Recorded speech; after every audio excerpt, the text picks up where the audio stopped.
Wade, how you doing, buddy? So today we're doing something a little different than normal. I would like to let my guests introduce themselves first. Everyone say hello. Hello. Hello. Yellow.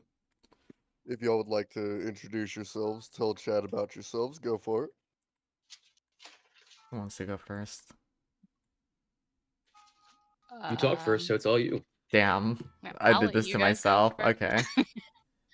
Hello, my name Alright. Hello, my name is Sethanatus. People just call me Seth. I am a Fox Spider VTuber.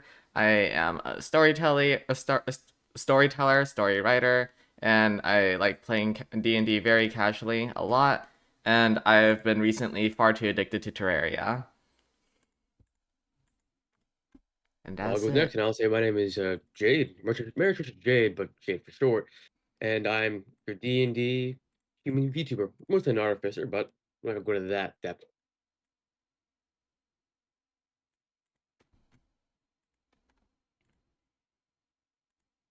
And Goddess.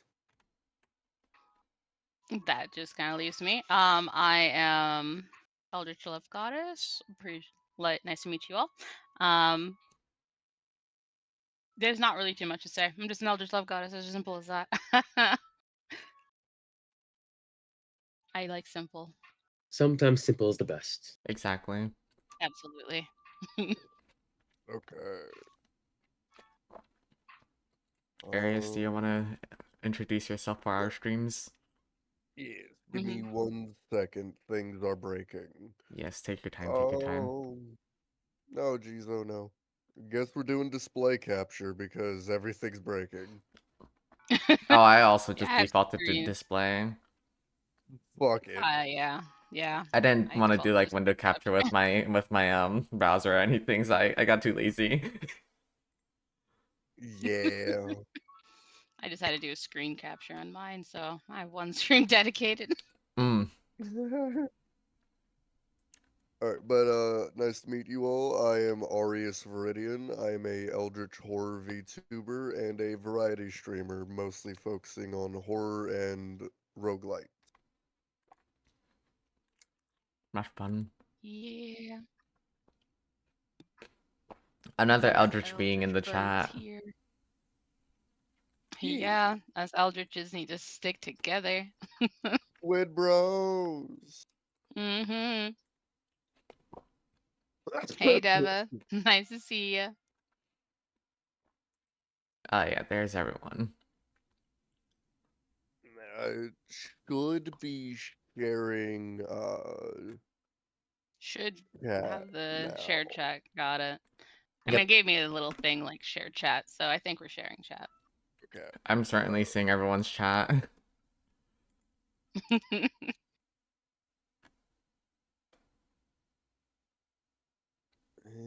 Are we doing And... BG3 or D&D? We're doing Dungeons and Dragons. World building. Yeah, we're gonna be building a world for D&D from scratch. Yep. Mm-hmm. So we're not. We're not. We don't have anything. We're just starting absolutely from the beginning. Yeah, we have nothing planned. We have no direction of where we're currently going. We're just gonna toss ideas into the wall and see what sticks.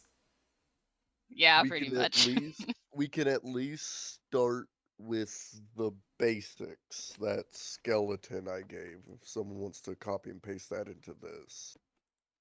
Oh Let's yeah, see. I'll pull it up. Or whoever gets to it first. My computer's slightly slow today, I so have a someone lot else of might beat me. I have Oh, a there it lot is. of private information on my Discord, so I'm afraid to open it while sharing my display. Oh, are you talking That's about fair. the image you sent? I Mhm. Yeah, I gotcha. Not just the image, but the skeleton, like the text wall I sent. Mm, the Mega let's see. Supreme thing. I Yeah, just the pasted Mega it in. Supreme one. Yeah, just copy and paste that some bitch. Yeah, I just did. Although technically be better if you did because Oh, it'll paste it yes. as the same layout that you did it. But yeah, it's just sent as one giant paragraph.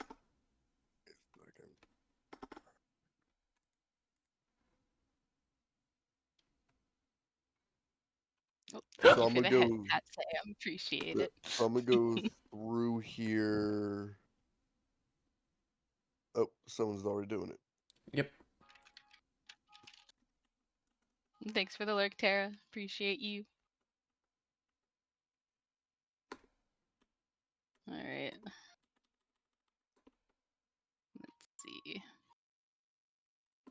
Let's do technology here, medicine, magic. All right.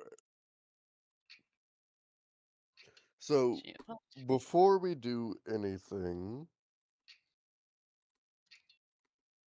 thank you for the lurk, Tara.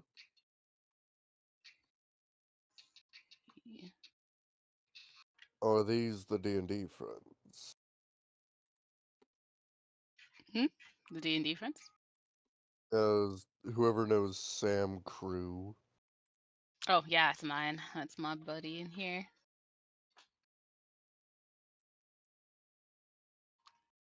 These are different D&D friends. As Well, I would love to play a game with y'all. Oh yeah, absolutely. Oh, that would be fun. Like, hear me out. Once we're done doing all the world building, we can just all take turns as DMs running different campaigns. That would be so much Oh fun. yeah, that'll be a Running lot of like a fun. bunch of one shots. Not even Yeah. one shots, like actual campaigns even. We could definitely That'd do be that. fun. And I have a sci-fi world setting for any time we want to just do something different. I like that idea. I like that idea. So I would like to say, if you look at the image here, how the fuck do I zoom in this on You can't zoom in Mostly on a Google WoW gamer and Drive. stuff. Play WoD, Google be a Doc. system dragon. I mean, WoW is fun, and World of Darkness is also fun. But Yeah, I love World of Darkness. yeah, it's a lot of fun. That's not as I guess common to find. No, there's a zoom. Yeah, right here. Oh, is there? Yeah, Oh. top of the screen, 200%. Yeah. So, chat, if you look at what we're working on today, right now, we are only going to be focusing on the relationship. God damn it. The relationship between the material plane, the Feywild, and the Shadowfell. That's the only three we're going to be touching today. Because before we can move further, we have to understand what is the material plane, what is Earth, and what is the realm of energy and the realm of a lack of energy, like the positive and negative plane that are overlaid on the material plane, you know? So, starting out first,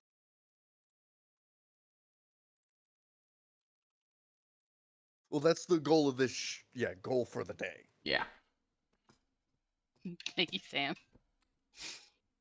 But, so starting out, I had an idea for something a little less Earth-like, more magic and more magical. Like floating islands, sky whales, shit like that. Thoughts? I like that. I always like the idea of floating islands and stuff. Like it. I'm Stuff always is- a sucker for Yeah, anything it's where it goes straight into like the as fantastic that stretches how fantastical you can get in fantasy. Like, Ooh, idea. Like, this is part of the idea phase where we could just throw out random bullshit. The image in my head is like the starting village that the players start in. Thank you, It Samku, for the looks follow. like a mountain range until you look at it from the other side. You realize they are giant swords stabbed into the ground from a war long forgotten. Oh my gosh. Shit like that. And then, like, the likelihood that those giant swords are used to seal a stronger creature that they couldn't kill at the time. Mhm. Or maybe even the planet is the corpse of that creature. Those swords are just left in its dead body. That's smart. Forming the Oh. first mountain range. Hmm. With that, what kind of creature are we speaking about here? Is it like something like, I mean, an eldritch, like maybe a godlike entity? Because if we're going down that route, we can influence the astral plane. Maybe I I'm something thinking open to allow that I'm corpse to go through. thinking something originally like okay, let's start from the beginning, right? Um what do we want how strong do we want the forces outside of the material plane to be? I mean, I've always been a fan of like high fantasy, so Yeah, I like, you know, as you it can probably guess, eldritch entities. So yeah, I the old like great old ones.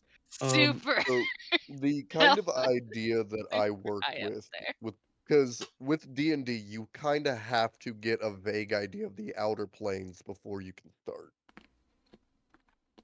of course, I think if we're serving with the eldritch entities or inner gods or just beings entirely, I think they should be almost omnipotent and omnipotent in some way. There's a force that almost cannot be reckoned with without I god-like help.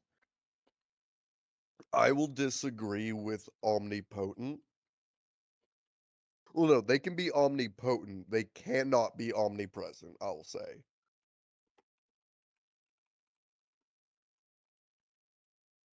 I don't want them Or to be able to just see everything, you know? yeah, that's fair. Because how many stories in mythology are tricking the gods or doing something when the gods can't see? Stuff like that.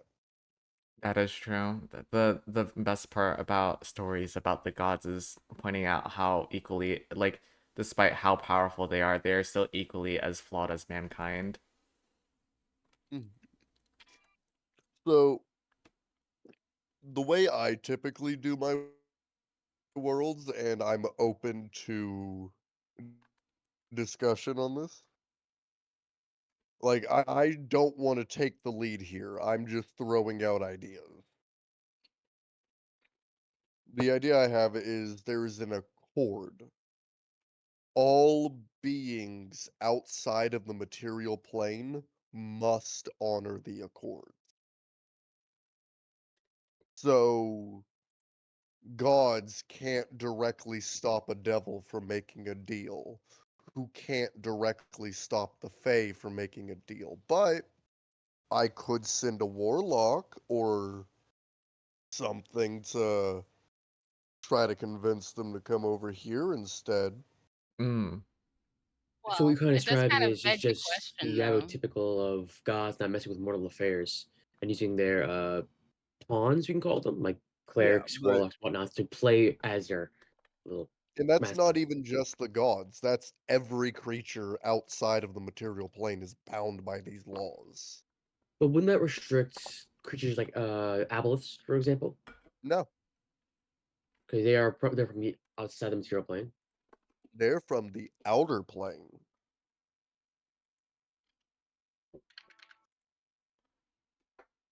Well, I guess So my question would be they for would our be world though, like what is restricting them? Like is it just this clause? Because Like are there there are has to there be gods some that kind of didn't sign it? Like I'm kind oh, of absolutely. curious, like what's limiting them. So here's how I rule it, right? Mm-hmm. is Feywild, Shadowfell, the four elemental planes, nine hells, Celestia, the Abyss are the only ones that are really there, but they're also the only ones that really directly influence. But I do want to change that. Okay. I'm thinking.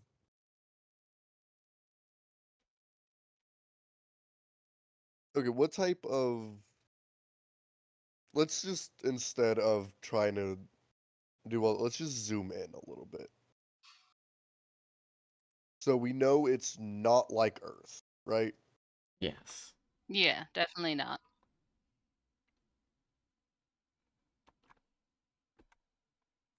Yes. How is it different from Earth? It has floating island, monsters, fantasy, PM. Got it.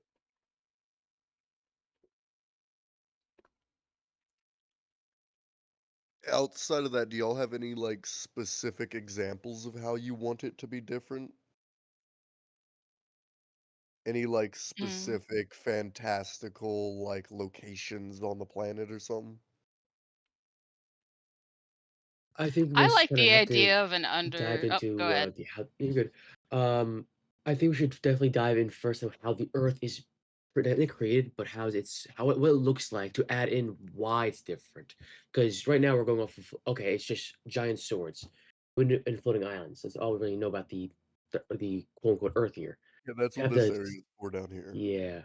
So I think we need to describe what more about the Earth is it just like, is it broken apart? Is it just multiple islands? Like, what's on it to make it different? Because just saying floating islands and giant swords doesn't really show much other than giant swords and floating islands. Yeah, I don't think the people on the floating islands are aware of the people on the planet. So would that be just because the islands are so far up, or is there like a barrier that's blocking them? What's the plan with those people? I guess what kind of species are they? Are they draconic like? Are they more elven? Stuff like Um, that. so I think kind of what I'm imagining at least. And again, anyone is free to throw out a brand new idea that isn't this one if you like it better. Uh, I have an Um, idea. what's up? Have you guys have you guys watched Ruby, like by Rooster Teeth? Yes. Yeah, You, I've you seen it. so you know how the moon is shattered and like fragmented? Yeah. Mhm. We can. What about going in that kind of direction for like the land, like the planet itself? Mhm. A fragmented planet. Yeah, so it would also kind of like it's a fragmented planet where the land is rather instead of divided exclusively by like bodies of water, like there are like gaps in between, like there are physical gaps that cannot be breached through just water travel. You need to go through like um you would need to go through the Airships. Mm. air. Ooh, I had Well, really cool. I that's a had a cool really idea. fun idea with that actually. You just gave me a really good idea. I mean, if it's fragmented, And like like how in fragmented are we talking about? Is it like super fragmented to the point that you can actually see through, like to the other side, or can you actually see the core and like something is holding it together without having it fully split apart? I like that core part where it's holding them together. I think it's like a good plot point or an oh, arc in there. You definitely do. If one it's something is thing holding it together. one thing we would also have to forget or remember, the plane of Earth would try to fill those holes. So over time, you get like these like giant canyons that are just filled with like a rainforest in this alcove no one has ever explored. Or these massively deep oceans because there are cracks so deep in the earth now, stuff like that. Oh. Oh, I see what you mean. So it's just like it would still have like the natural environment where we're familiar with, except to bring it to its highest extremes. Yeah. Like these cracks happened a long time ago. Parts of the planet floated away a long time ago. Over time, things grow into the holes. Hell, Mm. maybe they have to deal with a lot of the shit from the Underdark coming out of those holes. I mean, that does beg the question, how does the Underdark function with all of these cracks? Is it really still the True. Underdark or is it different? They'd probably like the uncovered parts are probably where they'd make their home, and the parts that are uncovered are probably where they like hunt and shit. I think it could be fun to play around with the idea that they also travel between these areas where where some people from there, like they travel between where these fractures, where the extreme environments are, and kind of try their best to maintain it and make sure it doesn't grow out of control. Mm. Hmm. Hmm. I I'm think liking the idea that there's a hole from the material plane to the Underdark. Well, the same thing, but you know what I mean, the distance between them.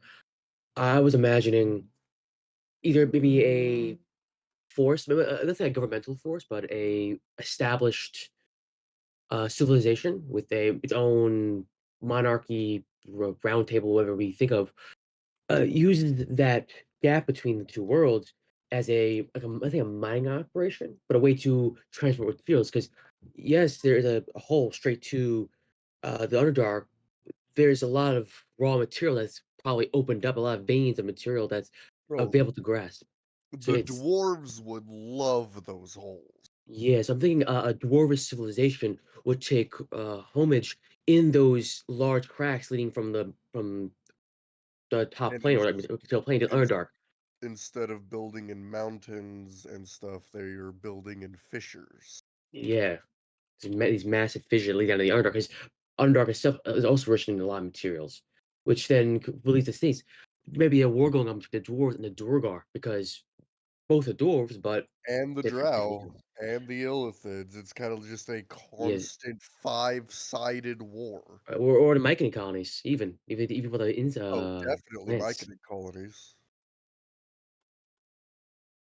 And like there are no allies. Every faction hates each other equally. Mhm. The drow and Dora are just assholes. The dwarves just this is our material, and then the Myconid colonies. I'm gonna control you with my spores. It's kind of the whole beef going on. Hmm.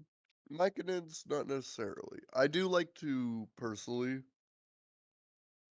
edit the lore a little bit to make things more people.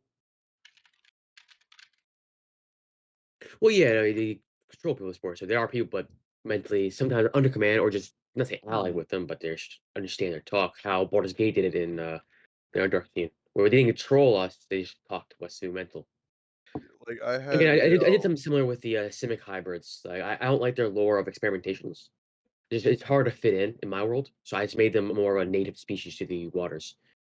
mhm, well, I mean, Simic hybrids are not even supposed to be in the typical world because that's a Magic the Gathering specific universe. Yeah, it was specific. so hard to put them in. I'm like, Yeah, I can't do scientists, man. I forgot which one. I want to say it's Zendikar, but uh, Simics are very specific to their planes in Magic the Gathering, and when it comes to those supplements, Yeah, Although I like adding Simics, they're cool.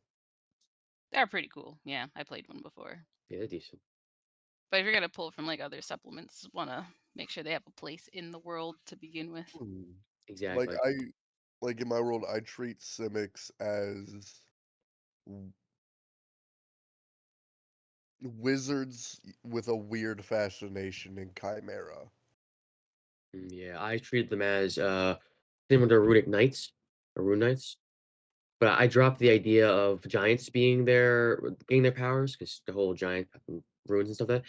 I did more like titans, leviathans, and oceanic because I put them in more of a water basically environment. So I made them their runes specifically. There's a long story short, of course. There's a leviathan, like a titan of the Greek mythology that's trapped in a volcano, and its mere presence within the world or the volcano changed the obsidian, the rocks around it to have those runes like Rune Knight subclass in which one of my players then eventually became a Rune Knight fighter, and he uses those runes because they carved them out of the mountains to place them on their armor and weapons uh to do such a thing, make it rest subclass. Okay. So yeah, I do that kind of lore switching. 'Cause again, although I like the lore of Rune Knight and many other subclasses, I like to adapt them to be a little more different. Like okay, let's start with this at least. What was the planet normal at any point?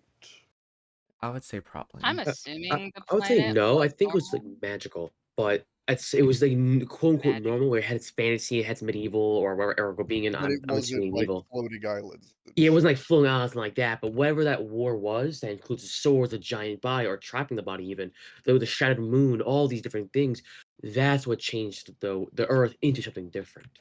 How about so that would fit into a bit of lore that I've been working on Yeah, with the Rift Wars. yeah. This With was the a Wood Wars time too, I this think it's a was good point to start on with Winter's Crest, although I think it's a very critical role. I'm not familiar where Winter Crest comes from, but I know Winter's Crest involves where the ley lines or the line between the realms are the thinnest, which will mm, allow things to invade other things. no. So I think the Rift War would be So a good part being there. that's the thing is typically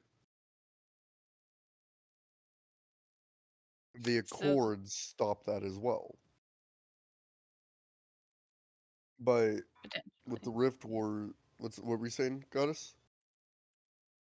Well, it was more a question in regards to what he Yeah, so said because it's just like, so are we going with the idea that it was once, a normal planet that was cracked, or was it always cracked? I think it uh, was never not crack into the war. I think we have better storytelling. Okay. They would lead the players on if they figure out that the world was no quote unquote normal ones. It would probably lead them on a journey to figure out well, why this happened. What if even if they want to do that, that's cool. But I would also say it's probably like prehistory type shit. what if what if the fracture was caused by like what if the fracture itself is like a gate that leads to other planes? So like over time like it continued to spread throughout the world and like the world couldn't handle it. I see that. Well, this we call it a rift or a fracture. Where would it be? It would be on the Earth itself or the sky. What was your plan with So that? what I Because was saying with the Rift Wars was it was at least the idea I had was maybe a war where the Nine Hells tried to invade the material plane, and it was where Warforged were created, where all all of this like, it was the gods and everything just kinda duking it out all at once. Everything went wrong at once. oh, so it's like similar to the Calamity in Critical Role, how the Trigger Gods and the Prime Deities beefed it out until they kind of had to stop each other. Not even that, like, it was just like a multiplanar war.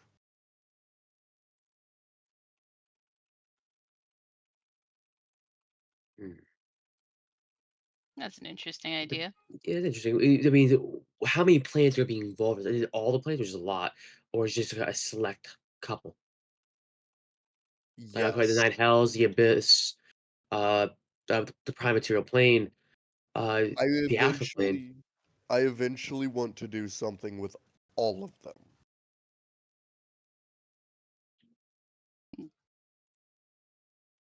I'm assuming beyond the idea of sigil. Or maybe What are is you it? thinking about um I said, do you mean like beyond the idea of of sigil? I don't know if you're familiar with sigil. No idea what sigil is. Sigil is a city in D&D, and it's basically like in its own plane in a sense, but at the same time, it's basically the Lady of Pain's domain, and it connects to every single plane in existence. Hmm. So if there is a plane that leads to Faerun, if there is a plane that leads to like any of the Magic the Gathering universes, if there's any kind of plane, there is a portal somewhere in Sigil that connects to it. Yeah, no, Like that's there's a not plane what to I'm the Nine saying. Hells, there's a plane and all that. So that's what I was asking. I'm So talking I'm about the assuming great beyond that, I'm talking about the Great Wheel here. Great Wheel. The picture. Yeah, I think that All of these would be the idea of it. planes went to war.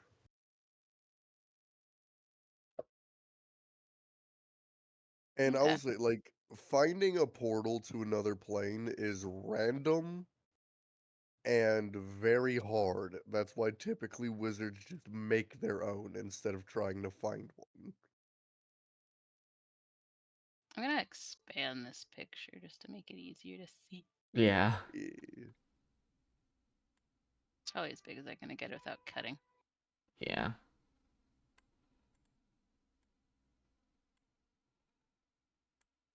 And we mentioned Warforges. Are we doing it the more tragic way that they are? Again, I made Warforges my world a little different because they are organic by nature, organic and metal. And Mhm. how I split it was in the far past. They were once fully automaton, like no organic matter. They were perfect in that way. And then as that civilization fell, and the recipe for Warforged was rediscovered, they made out of organic matter instead of purely metal. It was organic and metal, and are used. I think I use them as I use corpses as like the organic part of them.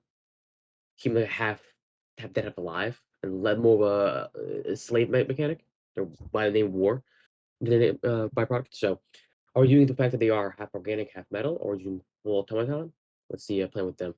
What I I think when it was comes to Warforges, I think it's probably a little too soon to figure that out because every yeah, plane has its own Warforged, and we don't have enough to say about the people to know what kind of Warforged they would have made if they made any in the first place.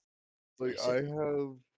if we're doing the Rift War, I do have a good chunk of lore we could just put in there, pre-written. If we want to do something else,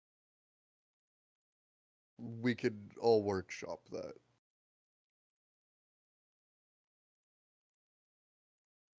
But for right now,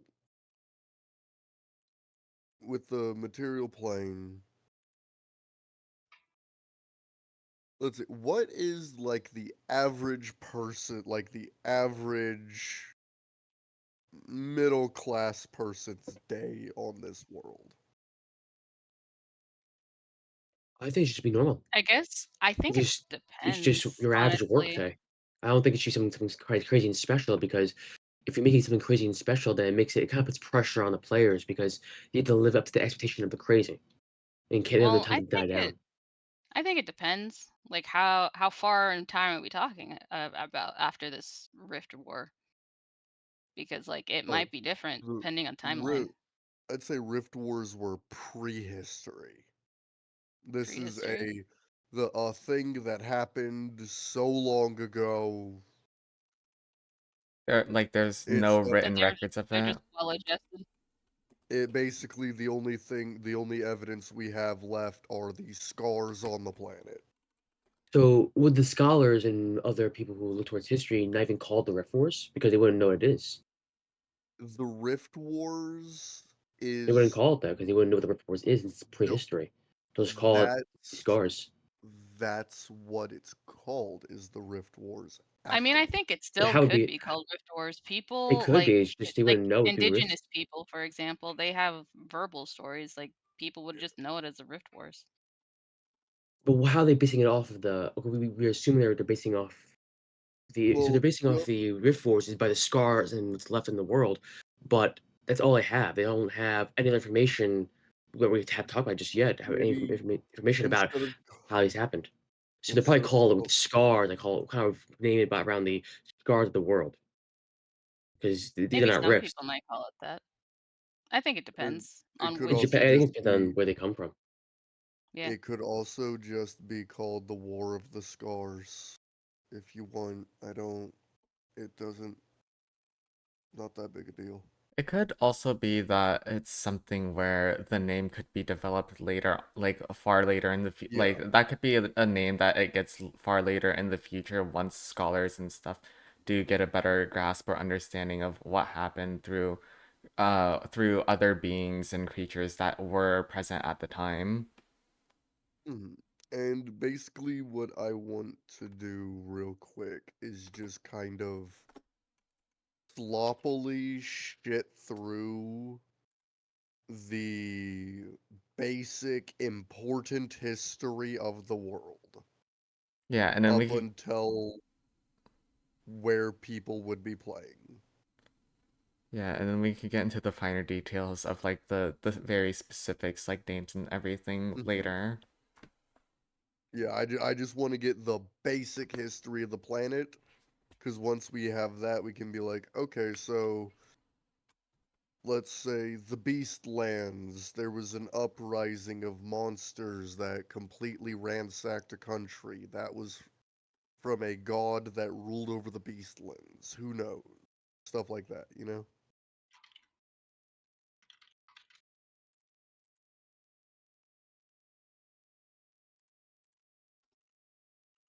What about y'all, chat? Any suggestions? Um, I had a basic idea. What you got? So it's more like what is holding this planet together from exploding, basically. Okay. I'm just not sure though. Well, Um, even if it's half formed, throw it out. We're just brainstorming. fair, fair. Um, I was thinking that because we had this idea of all of these worlds just like kind of clashing, we could probably like I had three ideas. They're kind of all like quarterly formed. One idea was based off of I forgot which one of you said. I think it might have been Seth, but like basically a rift was like opening in the middle of the planet and breaking it apart. So I had the idea that maybe something is like something tried to crack open this planet to get out. Like I don't know, Like like it's some the treating it Eternals almost movie, like an egg, almost. What movie? Kind of. Eternity or Eternals from So Marvel. the one thing Yeah, I think like that. Yeah, also the only thing I want to avoid doing is setting up plot, because we're not plotting anything. We're just making a planet that anyone could do any plot in. Here's the world. Oh, To I know. build your It's not like something that would be used because it's something that's already been dealt with, is what I mean. Like this is just part of the Oh, history. okay. Oh, then yeah. Yeah. So basically, it's just like the rip, like all. It's just like all of these worlds, these planes, try to like interfere with this planet to the point that their portals kind of like clashed and almost collided to the point that it made one super portal in the middle of the planet and cracked it. Yeah. And then with the idea of it just kind of being cracked, there's just different creatures that can come from these cracks, these planes. Ooh. So basically, you could have like demons come from like one crack. You could have like aboleths come from another one. You know, just different stuff comes from different places. Oh, I love that. Though, to be fair, there's maybe two aboleth left. Yeah. I mean, it doesn't mean that any of these portals have to be active or anything, but and you can make it active in your story or whatever. But basically, it's just like from these Rift Wars, it just kind of made things kind of questionable on where things can come from. Oh yeah, and it's no longer, oh, the aberrations come from the sky. Oh god, it came out the ground. Oh god. Yeah. Yeah, pretty much. It's like, ah, crap. Demon summoned? Well, actually, this one came from the crack in the earth. So just the world is generally more hazardous. Yeah. Like, you don't know what's gonna come from the well that's in the middle of the village sometimes. So it would be safe to say your commoner is probably like a third level adventurer. Yeah. Because I feel like death would be very common. Whereas I would say your normal like high-end adventurer rarely makes it past like 15. Yeah. Yeah. Would that mean that the players have to kind of start at third level, not first level, since their average commoner is just going to be higher than them if you start at Yeah. first level? Yeah. Only time you'd start what? Oh, who doesn't start at I third don't. level as a DM? I put them to Probably like rough. teenagers and kids. I mean, your kid isn't Yeah, gonna be freaking third level. You're not born with power. that's fair. So, Like if you guys wanted to start like oh yeah, we're a bunch of brand new adventurers, yeah, we're starting level 1. yeah. But if you've Because been I feel like mercenaries your for a little I while, feel like your commoner would be like level 3 because they are more like rugged, basically, if you pay attention to medieval commoners. But let's say maybe your maybe noble level might be like level 1 because they don't do as much, well, I'd say maybe like level 2 in physically. a The class. two would be better because your average commoner you walk now is Oathbreaker Paladin. Yeah. Yeah, So I'd that's say maybe yeah, level 2. level Typically 2 just like commoner level 2 typically. fighters. Also, But I'm gonna read what Tal's suggestion was because we haven't read that yet. She oh, said, one option might be that the let's see that the world with its fractured and holes is actually being held together by a spiritual spider web or such like, which granted would make Loth or the equivalent actually be the one holding it together. Might be an interesting long-term Ugh. campaign for you to find out, especially if none of them are drow. Oh, I was actually thinking of something really similar to That was a that. good one. I like that one. The involvement of a Loth. The that question is, why would a Loth do that? Just because yeah, it Loth just is I like the I mean, idea. Law. I mean, well, it here's is the thing, still her world. genuinely, Like she doesn't not want it even. completely She destroyed. she genuinely wants it destroyed so she can be free. Well, Oh Once the well, never mold's mind. she gone, lives in the she's abyss, free. so granted. She wouldn't really care about the material plane as much, although she would lose out on a bunch of followers because Underdark is part of the material plane. But once Um, it's gone, she's free. Maybe different kind of spider gods. I mean, we can have our own gods too. Oh yeah. of course. It could be one of the Arachne gods, even. Making Hmm. gods is making your own pantheon is so fun. Oh, it's It is great. a lot of fun making We'll your own go through the pantheon. That pantheon is about the gods too, but maybe the local legends too. Oh yeah, Hmm. but oh, that's something we can get and into way later. Yeah, so that's another something I will pantheon. say is major gods cannot directly just appear Yeah. They shouldn't, no matter what kind of on thing the they're doing. material plane. They What's the can't. ranking of well, we're gonna do this later on, but I'm asking it Yeah. now. So, What's the ranking of gods? We have greater gods. We what elder evil, like demigods. What's so, the what I- things going on so here? what I'm thinking is like major god is a widely worshipped god, a god that is worshipped by more than like a single culture or a single country. Those are your major pantheons. Your major pantheonic gods cannot directly interact with the material plane because they are too powerful and are locked behind the celestial gate.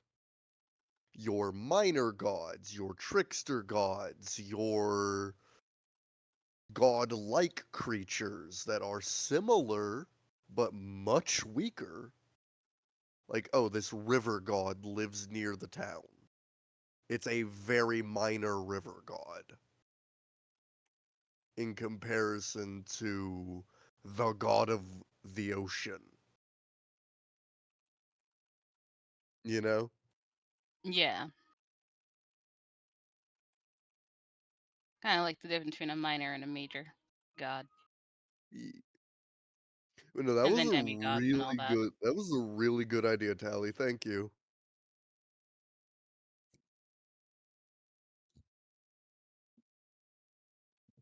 Mm. All right. That's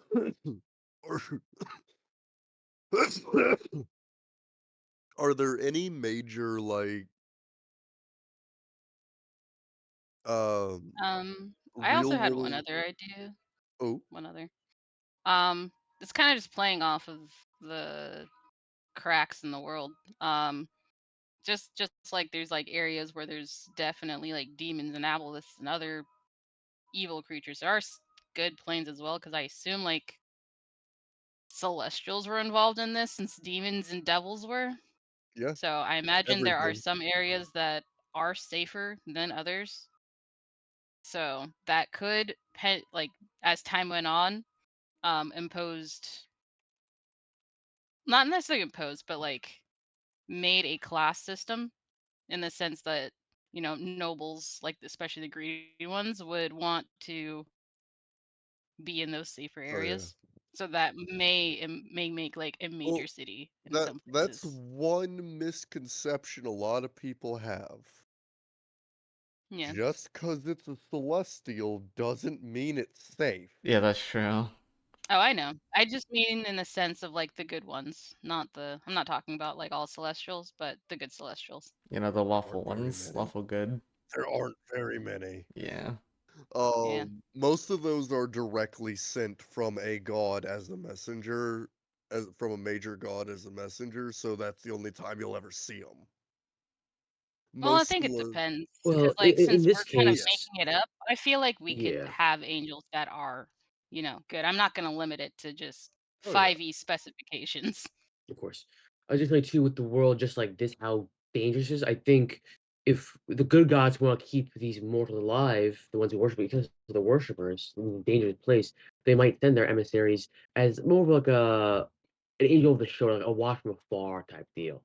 mm, Because they're not because those lesser, nothing lesser, like I'm talking like angels. They're not really true gods. So they're not limited by their court or celestial gate. They're sent.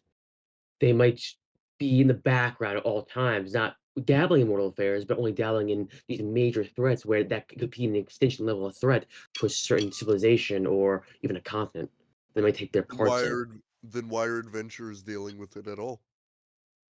because sorry, the goblins and gnolls. Those are threats that these uh angels not gonna take part in because these are lesser No, things. I'm I'm talking about like asking, actual threats. yeah, why would the D&D party ever need to deal with it then? Because again, if you wanted to, then they could do all the work and make them overworked. 'Cause it's so much to do for them.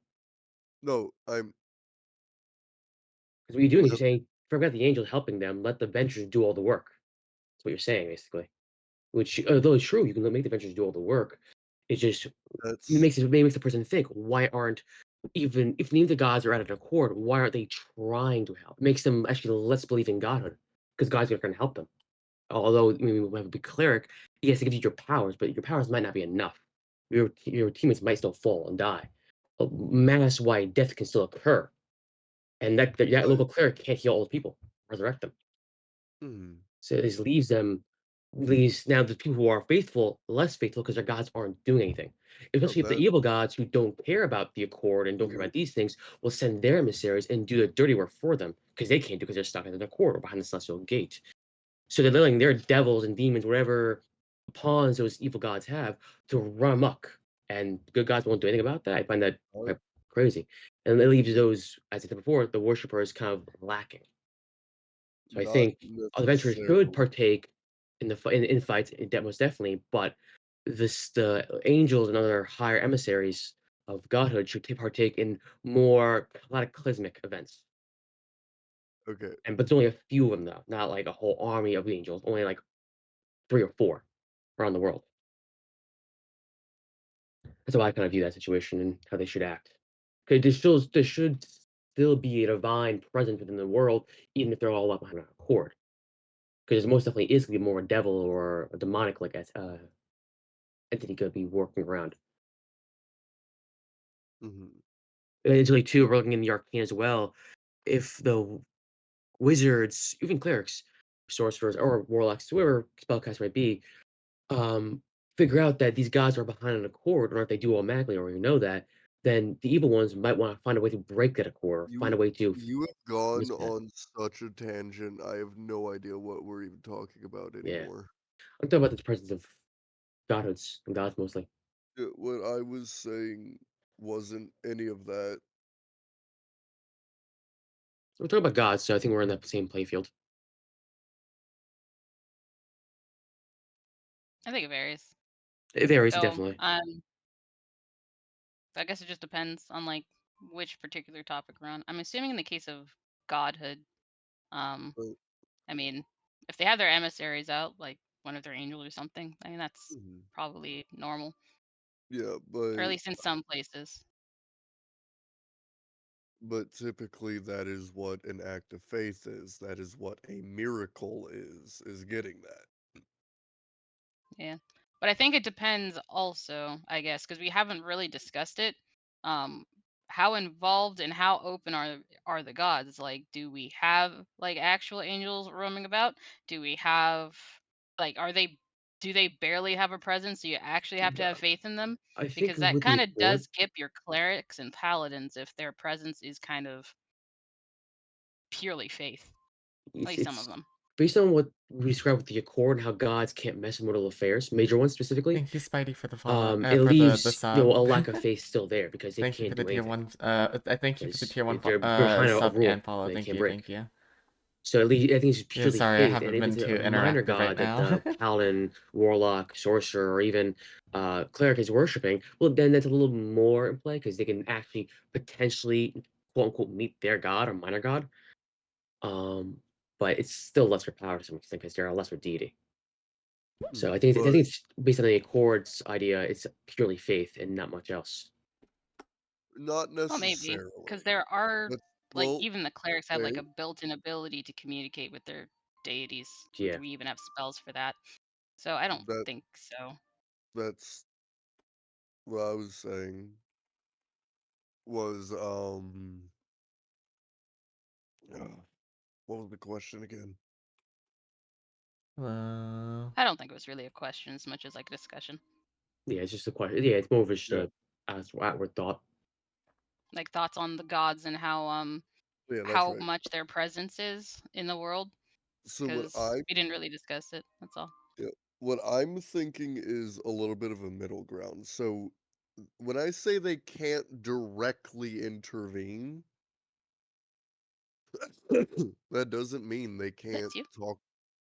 Thank you. That doesn't mean they can't talk to you in a dream or give you a vision or show you a sign or make something magical happen Hmm. around you. They can still do that, but they can't like Mess in mortal affairs, like put their finger onto the I world and scrape imagine. it. Yeah, I imagine Idea. it's like they can't step foot on the world, Yeah, and they also they can't would. Yeah. like they also can't. Well, technically, they could technically smite your enemies because the cleric ability kind of lets you ask your Do that. god to do that for you. Divine But intervention, maybe. they don't typically just do that in general. So Yeah. like they you have to do some Crazy stuff. intense faith crazy stuff for them to get involved into that level. At least 10th But level. yeah, you need to be at least fifth level if you're lucky, and you roll really good on your percentage die. But Yeah. well, actually, 10th level if I recall, That 10th is level. 10th. Yeah, divine So intervention. yeah, yeah. So I'd say that yeah, it makes sense that they can just do like they can interact The with simple dreams, visions, things. all that stuff, but they can't directly do stuff. Yeah. But and that's how he got as well. Are these guys the type of gods where they've experienced so much where they don't really, I don't want to say care about the mortal affairs, but like it's a joke to them because it's history repeats itself almost. Or is it the fact that this is new and they care about them? Like how are their feelings towards immortals are going to be? because it's Well, I guess it either depends. dismissive or they're very. And it depends on each god. 100% is true because one god can be extremely nice and very caring to their immortals, while others can be very dismissive and push them away. Like, oh, I've seen this before, or this is gonna happen over again. It's what it is. So it really depends on their kind of their feelings. Yeah, but I think at that point it's just Yeah, that's that'll the be finite details. individual. Yeah, it's the finer details. I think that'll be just individual, and then we can, after we have some gods, we can probably figure out their general feeling Yeah, towards the their pop. domains and stuff like that. Yeah, Have fun. because also their portfolio would affect how they feel about it too. Mhm. So And the fun part too is, okay, the god of death. Well, it's like 20 billion different gods of deaths. yeah, I mean, some There's of them god are of good, some murder, of them god are of bad, strangling, some god of of them are neutral. stabbing. Wonderful. God of murder, freaking Inogu, we know you. Anyways, Well, I look at it this way, right? There needs to be a balance. Of course. I think if there are too many good gods, the world starts to corrupt in a pursuit of an evil that doesn't exist. If there are Okay. too many evil gods, the world starts to corrupt in a suffering that will never cease. If there's too many lawful gods, there's no more innovation and magic starts failing and things like that. If there's too much chaos, there's too much magic, the world starts cracking and falling apart like this. I think it probably depends on how you want to go about it, because you could technically just have only good gods, but then you have also the balance of the opposition being, demons or demon lords or devils.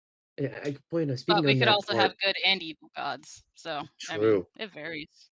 I talk about too, what's our opinion on the Blood Wars? Because we've got a lot of demons and devils. Like, how are they coexisting with each other? With the Blood Wars, are we having that in this lore, or are we taking that away from it? Say that again? The Blood Wars. How, yeah, What about the like Blood Wars? how I are don't. we? Are we accepting it as one of our lore pieces, or are we actually keeping it aside and not doing that? What is the Blood Wars? Run that by Oh, me. the Blood Wars are basically the demons and devils fighting each other all the time. Well, that's just always happening. But That yeah, that's just that's the Blood Wars. That's why it's yeah, happening. the Blood Wars, that's just always happening in the Yeah, background. It's yeah. not really nothing to That's talk just about. yeah. I was gonna clarify because I seen some DMs not do Blood Wars, so I was like, okay. I was making sure. It's basically it's a mix Yeah, Seth of from the mill. yeah,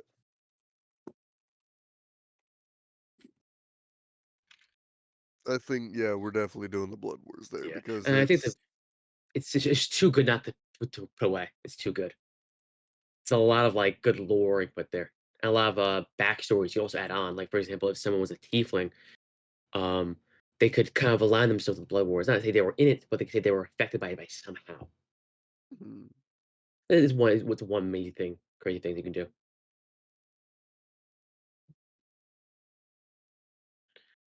Yeah, the Blood Wars do vary, but I don't think it's anything that we need to It's worry not about so yeah, much. it's 'Cause I not too think the Blood crazy. Wars are like not on the planes. I think they're in the they're in the Nine abyss, Hell. It's in the Nine Hells currently.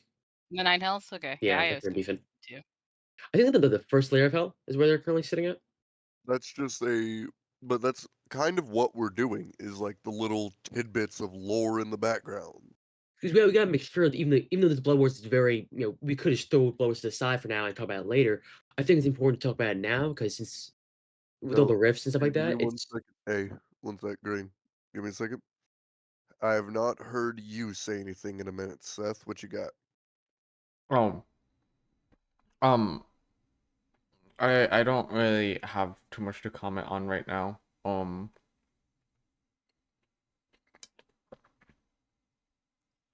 He has been typing a furious. I've been watching. yeah, I no, it's appreciate you. Seth is doing phenomenal. Thank Yeah, you, he's doing thank you. phenomenal. It's well Appreciate you, Seth. segregated into its own areas. Look at Seth with a fat ass and correct opinions. Proud of you. uh, Yeah, for now I'm just everyone give taking me a notes. head I'm pat still just trying for to Seth. yeah, I'm still trying to Head process pats for everything. Seth. Yeah, don't be afraid to speak up if you have like an opinion or you want to correct us in some way and form. Mm. I'm not familiar with all of lore, so if you're familiar more than I, so Or Yeah, I'm wouldn't because have to I'm do that. not we're not really focusing on too much established lore, and we're mostly just kind of Shots in the dark. no, mostly Actually, just kind of my junk. working on how the world works as it does currently. Yes. Like, what Us. is the probably humans, but what is the dominant race? I think That's the fun part. oh I yeah. mean, we could make it humans, or because depending on how we want to go about it. Actually, better question. Instead of asking that question first, who, even though no one really remembers the Rift Wars, who won? And then Eh, whatever It, race won in whatever concept is probably the I more will dominant. say, so the Rift Wars wasn't for mortals. It just happened on the material plane. They Okay. were the unfortunate casualties. so put this way, before the Rift Wars itself, how was the population like? It's like an estimate, like how many billions of lives lived there. And then after the Rift Wars, let's drop the numbers a lot because even though Right. it was simple as you said, a casualty of war. So the humans weren't prepared. They weren't ready to fight. The gods already did help, but they weren't. You know, I'll give you my billions of powers and fight for me type deal. They just, oh, sorry, this happened. We gave you some of my power, but it's an unfortunate casualty. So did like Yeah, no. is the mortals on this realm, especially the ones on the on the top of the world, not like the Underdark or stuff like that, but the people on top, I'll they put it probably this affect them most, I assume. I'll put it this way, right? The people that are on the floating islands are very high up, and the people on the ground can see the islands, but barely, you Like know? the tips of them, yeah. There's that super thick wall of clouds. They don't know you're down there. They're completely self-sufficient. Yeah. And it almost You sounds almost like all very stereotypical, the elves like how they're very cocky like that. And almost again, dwarves, drow, dwarf are also very I cocky as think well, the but elves elves have are that. definitely on the floating Yeah. islands. I always determine between the elves and now there's another question. Dragons. Real dragons here. Are we doing the lore where dragonborns were slaves to dragons in original lore, or are they now kind of their descendancies of them? Oh, they were slaves. They were slaves? Okay, doing that way. Okay, good. Just They were because not they I no, prefer what you're Gorn. thinking of is dragonkin. or half dragons and actually technically now kobolds as well. No, I was adding on to make sure what the Yeah. Dragonborn lore was. I know I've seen people switch it up. No, you're good. Um, so I was also thinking maybe But like Dragonkin and Dragons looked up as well as a higher. That's like, for before we example, get into that, yeah, what is a dragon? that's the fun I part. Because are we really segregating them into different legs? Like, are we taking like no. drakes, No, no, no, no, no, wyverns, no. No, no, dragons? no, no, no, no, no, no, no. What I'm saying is like what so would we constitute the main big dragons as true dragons? Or would we also count like the I like to make like little dragons the size of like a loaf of bread that's like Mm, looks like a You little mean like a mushroom pseudo or dragon? a pseudo dragon, Like pseudo not dragons, necessarily dragoons, yeah. dragoons. wyverns. You So want to Wyverns, know our if gotcha. they're all yeah, so our dragons or if we're just sticking to the true physical or shape of dragons. I like to take the book a page from Elden Ring and how they split up dragons. Because like if you ever play Elden Ring, you remember with the dragon lore, he's a true dragon, he's a Hydra, and the lesser dragons were two-legged with wings, sort of like Drake-like, and the true dragons were four-legged with wings on their backs. yeah, that's a true I, dragon. yeah, I like taking a picture from that book where they're segregated into legs. Like if they have four legs, they're considered a true dragon. And if they're And Yeah, like and the drakes and or wyverns, if they have their front legs compared to their are they're connected to their wings. yeah. I'll Emo also Mark, you say can totally with put any input you want on this. Like, we'll Yeah. accept ideas from chat. And So on a I side think note, a good page put in there. a yeah, what you reward on got, my. Marksman? Yeah, if you have any ideas, put them in. Also, for those in my chat, if you want to give Seth a head pat, you can. I put it in. So Yeah. now you can get Oh, head pats. yippee. My quest: a group of lizard men using hats of disguise try to take over a small city's government, disappear the city inhabitants, and open a secret meat market in order to feed their dragon overlord. The PCs stumble on the small port city after a long and hard quest and seek the rest in the city. All while the city residents are seemingly disappearing without much reason. Conspiracy theories arise, chaos ensues. I like that. That's But I like fun. that. write that down. Write that down. Write that down, write that down. No, that's really fun. Unfortunately, we're not looking for plot. Wait, always gonna save it though. Just put it in like We a separate tab. will note that down though. That I think Yeah. that will be fun. I think that would be a fun thing to add Little in hook. way later, where it's Mhm. like certain where certain races serve to like almost explicitly serve to or exist only to serve a higher being. Yeah. They're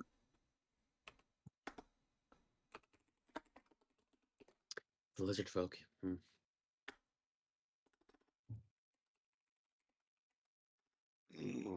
but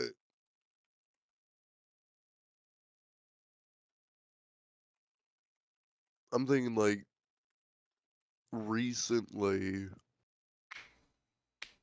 dragons have like the large colorful dragons.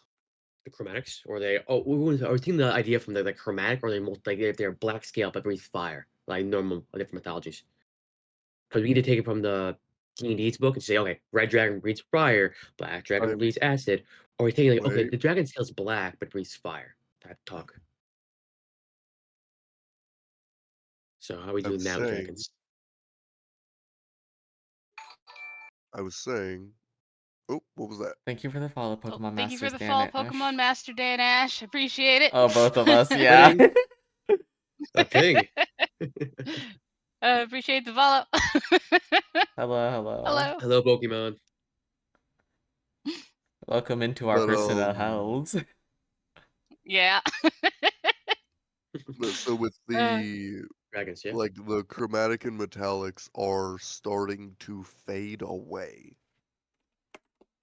People haven't seen them in a long time, but newer, smaller species of dragons are coming in.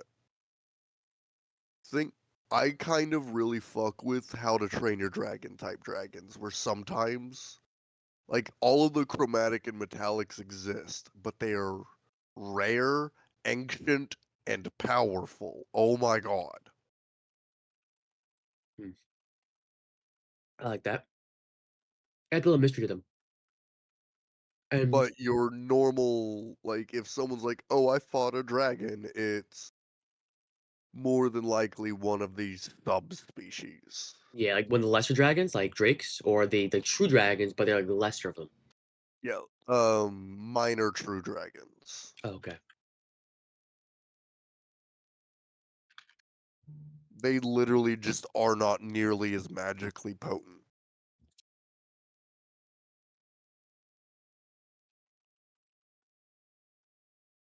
And what's your opinion on like the time dragon, the lunar dragon, the gem dragons, something like that?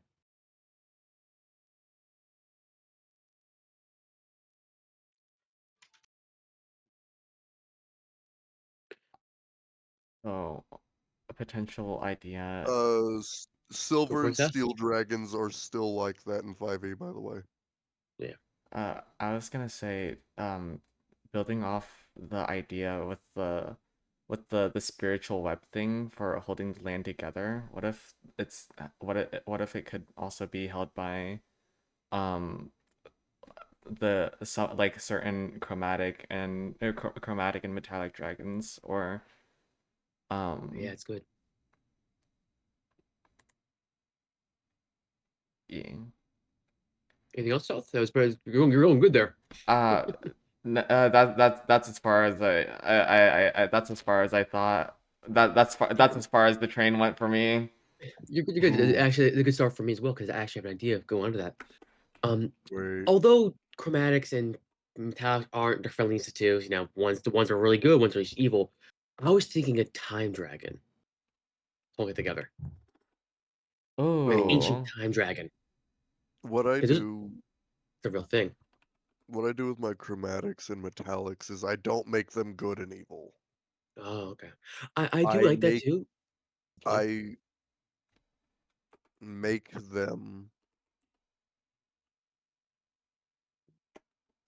chromatic dragons are a little bit more feral.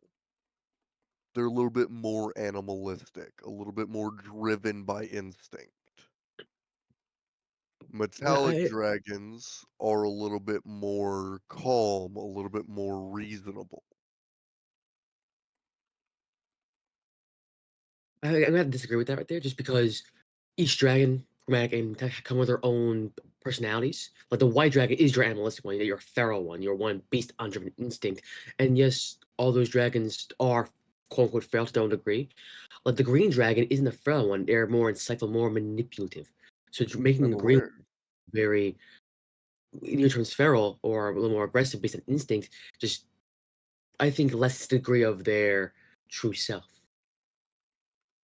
Because the white dragon already fits the bill of feralness in It's my not world. okay. I'm using the wrong term, but that's not what I'm trying to say. Okay, because the word, yeah, it would make sense. you mean like So they act more instinctively and do you mean to say that they act more instinctively and on their impulses rather than thinking They're things yeah, through? where I'm saying is like your chromatic dragons are a little bit more naturally cruel and amoral,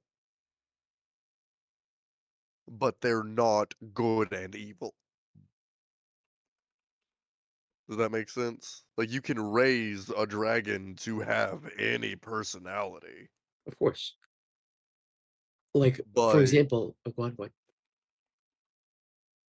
if you were to just hand the same person, let's say a red dragon and a gold dragon, because they're both fire breathing variants of each other, right? If you handed someone a red dragon,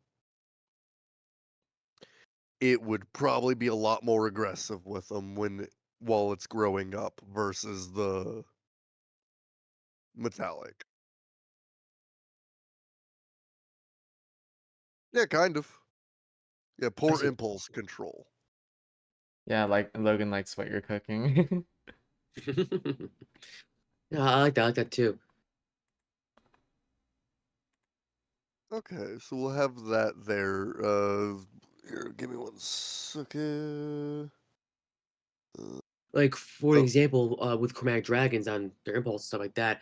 Of course, they are evil by nature, based in the book. Different story here, different campaign. I saw it as a different story to tell, where in a war, I forgot which god I made him. I made this green dragon a god. Oh, sorry. He was the Bahamut of my world before the green dragon's death, because that green dragon saw the error of chromatic ways. Like he saw the destruction, and although himself an evil dragon in D&D's lore, I said, you know what? I'll make him a good dragon. I'll make him the Bahamut type of dragon god, and which he served as that seat until his eventual death, and which then Bahamut took his place. So although he was a chromatic dragon, which is often seen as evil in D&D's lore, he played a good alignment in my lore instead. So I like the ideas of taking dragons out of their natural alignments and switching up to a different story. Maybe a bronze dragon turned evil in some way, wherever lore would make it to be. Like one of them just went kind of ticked off and broke down and made itself evil, stuff like that.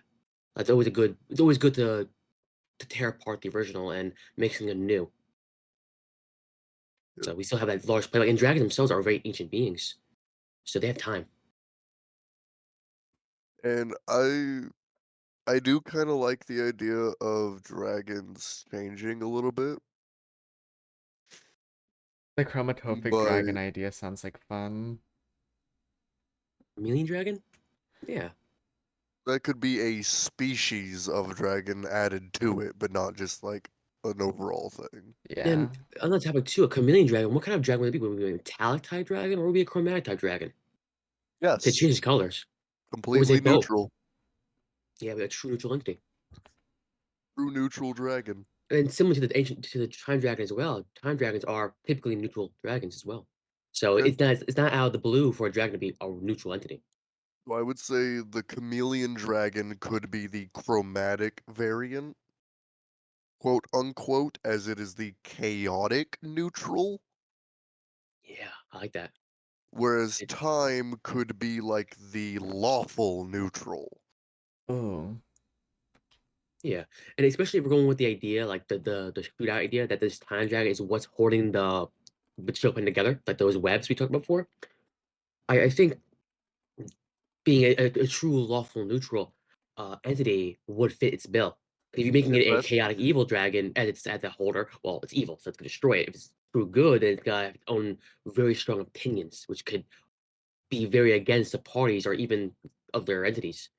if that's I the mean, that would make case, it more neutral then at that point, a true yeah, neutral. ooh, Yeah, hear me out. Hear me out. yeah, a If lawful that's neutral is just the case, fine. wait, hear me out, right? International, like, just holiday. One day, like, for, like, a week every year, call it kinda like Christmas, call it Crafton Week. It's a dwarven holiday, right? But everyone, like, gets together, builds a bunch of treasure, like, builds a bunch of random shit to celebrate craft, right? And then you throw the thing you built into the core to add it to the Time Dragon's hoard, That's and good. food Oh. Okay, the Time chat. Dragon. He's cooking, chat. He's cooking, he's Hold up. cooking. Okay, so I like the idea that they don't know it's a time dragon. They just know that something down there, an entity, is doing this. And it's Not a just a dragon. yearly holiday. Is it? You basically party for a week straight, and then once you're done, you throw the thing you built that week into the hole with Mhm. food. Exactly. Like they know it's something's down there. You don't know what it is. It's just something, and it's there. It's doing something, and to please it in quotes, they do that holiday. They celebrate. 'Cause I know you're past that this thing has held the world together, keeping them alive in some case. For me, I like the add mystery. I like mystery things. So give them the idea that Also, they know it's a I time like to dragon. just I really like making holidays in like Oh yeah, I fuck with it too. environments. I think additionally too, um, I don't know if we're gonna add Winter's Crest because Winter's Crest is basically the Christmas of D&D to some extent, and it's where the planes are the thinnest, or the ley lines between them are the thinnest. So I don't That know if we're could gonna make that a holiday or not. So what we could do is make Crafton Week a 2-week holiday, have Winter's Crest be the middle of those 2 weeks. I like that. I like that a lot. Yeah, let's write that Have down. it Let's be add that the to the winter solstice in the middle of the 2-week holiday of Crafton Week. Yeah, that's good.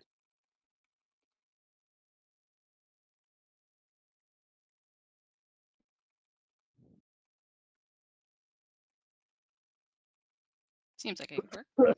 Yeah, that works. We're 2 holidays down, people. 2 holidays down. Woo! Or Ooh. 5 million more.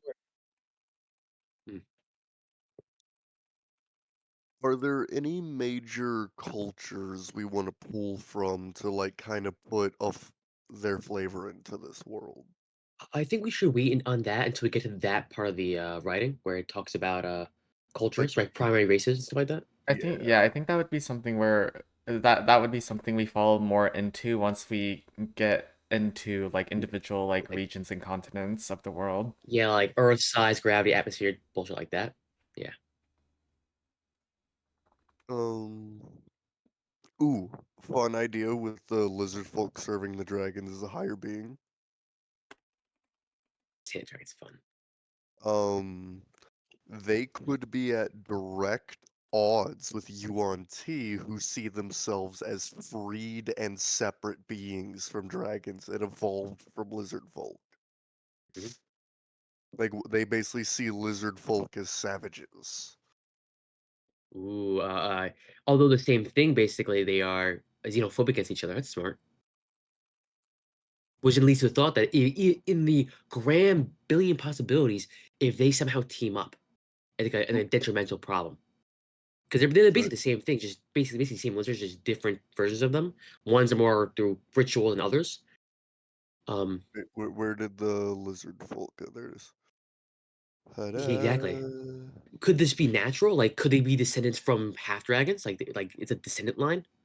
How lizard folk are just like not dragonborn. Like they, if a half dragon bred with a like an elf, human, or orc, whatever race or species it may Lizard be. folk. I'll say lizard folk are probably like half dragons in Yeah, like general. lesser half dragons. No, just in general, are half dragons. That's what happens. Lizard folk. Hmm. But the Yuan Ti, I would still say, originally were based from demons A demon nicker. mixing with these half-breed dragons, Hmm. making Yuan Ti. You sure you don't want to make them their own Oh. race? They're kind of very Yeah. different. They're very. The half dragons and lizard folk are They're just like two different entities. No, that's fair. like they should be their own thing, in my Yeah. opinion, because they're just way too different. So what we think, Eldritch, on lizard folk and how they should be born? Like, I was thinking personally, they're just lesser half dragons. Like they're just off that. But again, different things. Well, Well, then if that's the case, what would be the child of a greater half? Well, actually, that we already know the answer. Dragons. Child of a greater half dragon would just be a dragon. yeah. Yeah. So no, that's fair. Lesser dragons create lizard folk. That's understandable. It's a plausible idea. Again, Seth and Eldritch, you're more than happy to speak on your part here and being opinions. Because honestly, we can just have lizard folk be their own thing. They have never been tied to dragons before. Yeah, exactly. Yeah, I mean, I would prefer they to be their own, unless there's like some story lore purpose that they went from one to another, like that such a leap was made into that. I Let's don't just keep them think the it same then. would Let's be keep them really. their own species. That's fine. Yeah, Evolution. because like There's many usually things. if you look at like de-evolution is it's kind of a thing, but at the same time, it's like there has to be a reason for that. So unless we have a And reason for that, I don't think we need to and do so. worst case, there is if you want to tie something to dragons, you can just say kobolds are the spawn of lesser dragons. Yeah, I was gonna say we can Thank use you for the kobolds raid, instead. Viva. Thank you, Beaver. The raid. Thank you, Viva, for the Thank you for raid. the raid, Viva. Hooray. He's coming from his own D&D game. Nice to see you guys. We're just world building over here. Hopping from one So D&D to another.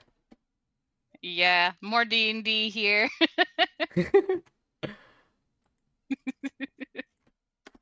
Thanks for the raid. Appreciate you. Okay. So since we're good with that, with the dragons and the lizard folk and the Yuan Ti being their separate races, and you said I'm actually not 100% when it comes to how Dragonborn are. Are those So all like how are those? original lore says they are technically aliens from another plane of existence that were kidnapped by dragons and turned into slaves on the material plane. Ah, okay. Okay. Yeah, I was But not. I kind of like the idea that, yeah, I mean, it says it in the name, Dragonborn. Yeah, they were just Yeah. yeah. Yeah, have those I just mean, be the dragon children. okay. Yeah, that would make sense to me for our world, for that to be the case.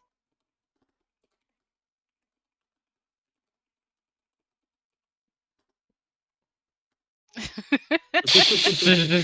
didn't Super see that, you fair, didn't see that, you Viva. didn't see that. You didn't see that, you didn't see that.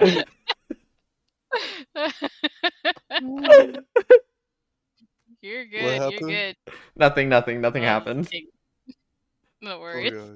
I didn't see it actually, so. Oh goodness. See, lizardmen just didn't like to fly, so they devolved to stop flying. No, more seriously though, there could be a parallel evolutionary path if they are very very like other races. Yeah, I mean that's fair. Because you got to remember, in base lore, lizard folk are just a separate evolutionary path that is slightly less evolved than people. Like they don't have the emotion center of their brain, stuff like that. If in their culture, if you are to die, the rudest thing they could do is let your body get cold before they eat you. I like that. That's kind of how the lizard folk have been. It's an insult to you and your prowess as a warrior to not eat you fresh. So you can continue living on through my body.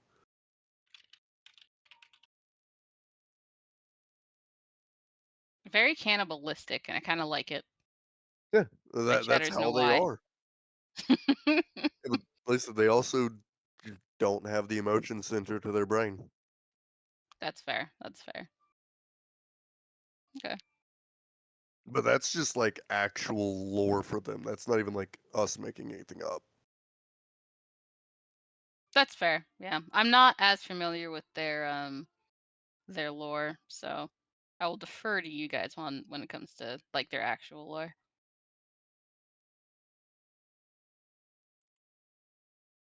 I'm more familiar with like the other races. Mhm. Oh, like the Lokoth and all that. More Well, like tieflings and Asimars and such. Oh, I have a question Cause for you like guys. I'm a fan of the monster races like those. Yeah. What's your questions? Yes. While we're on the topic of dragons, do we want to include the long the long dragons? They're the what? ones that are more inspired by like the traditional Asian dragons where they're more serpentine. Chinese. Yeah. Yeah, Yeah, I think we the should. Yeah, Chinese. yeah, the luck dragons. Yeah. Um, we can. We could. I mean, there can. That's why I kind of don't want to like base dragons on chromatic or metallic in general, and just say dragons are real, and whatever you decide as a DM is a dragon is now a dragon. Because I think Mm. we could also have like subcategories. So rather instead oh, actually never mind. That doesn't really make as much sense though. Because hmm. Yeah, because there's a really big and distinct difference between the two different types of dragons, both like physically and mechanically. I mean, they're still dragons though. They're just called long dragons in the Chinese term, but they're dragons. Yeah. I don't think anyone would deny them being called a dragon. I think I don't even think they could constitute even a wyvern or any of the other types either. Yeah. yeah. I So think they're a dragon, yeah, like a full dragon. instead of falling under like chromatic or metallic, it could also just fall under like the extraneous tab of I mean, dragons. you could technically leave it under like there could be like chromatic or metallic version of a long dragon. Yeah, that's So what I I think you could just leave it at that. yeah, Like they're that's what just another type of dragon, but they still fall under those categories. yeah. I love hearing the effect. I love hearing the sub effect go off on through someone else's mic. Sorry, No, it's I don't okay. mean for it to be so loud. But thank you for the follow, Fear. Appreciate you. Oh goodness. But yeah, no, I definitely want to say that the long dragons are full dragons. So, Yeah. As they because like I think it they're would be because pretty you cool also because if you look at the lore of a long dragon, there's actually different kinds, and But depending on like how they were born depends on what kind of like stuff they do. So yeah. I'd say it fits pretty well. we also can't forget um uh fuck um dragon turtles are true dragons. Despite not being able to fly, they count as true dragons in like base D&D lore. Which ones? Dragon turtles, the giant Oh moving yeah, yeah. islands. Yeah, those ones are definitely two dragons. No one will deny the dragon turtle. Yeah, no. Things are dangerous. Anyone who denies the dragon turtle is seeking death. They deserve it.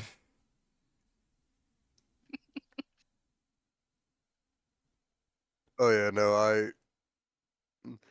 Biva, I understand, I get you, I see you, I understand your studies. I'm the same.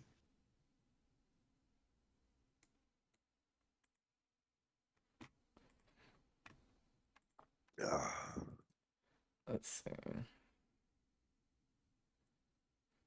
So with that in mind, listen, even if nothing really gets done, us just throwing out ideas and seeing what people like is helping. Yeah. Oh yeah.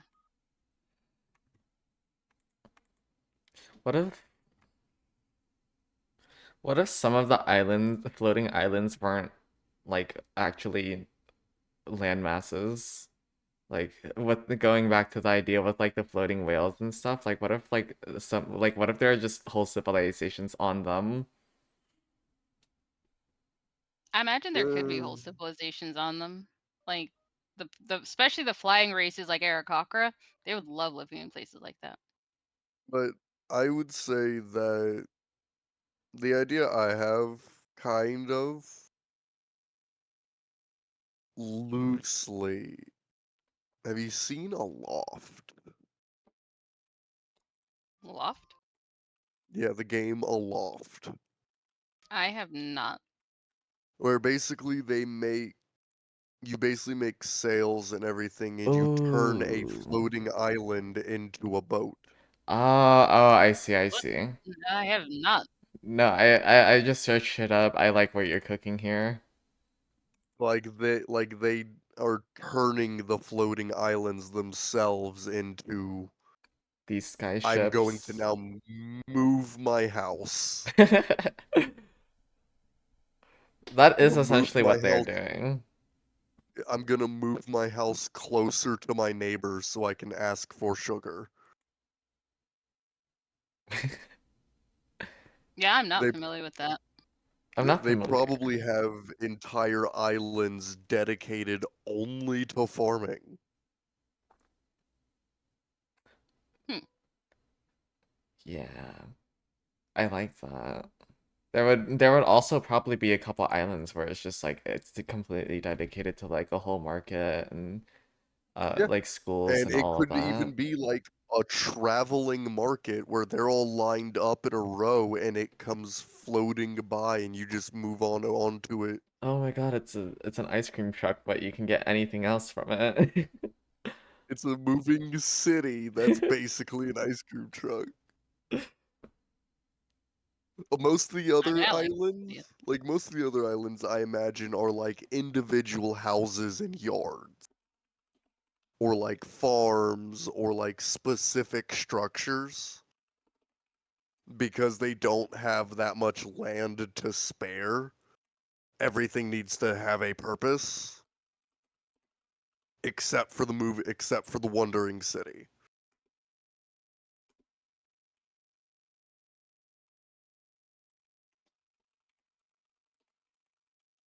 And I don't think it's like a. I don't think. I think we're gonna make that wall of cloud a bit thicker. I don't think the people on the surface know about the people on the islands, or vice versa. I think They probably don't. rather instead of they don't know them at all, I think it would be more of like one of those like fairy tale myths that they would like that the adults would pass around to their children.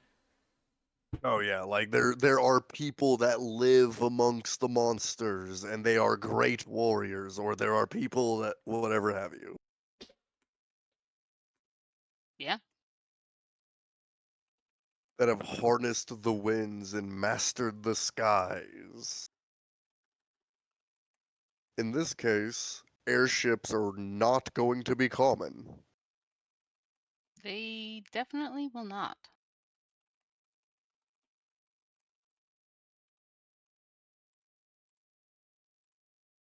And even if they were, you couldn't get through that cloud. You couldn't get through that cloud. That is almost a solid storm cloud. It would tear your airship in pieces.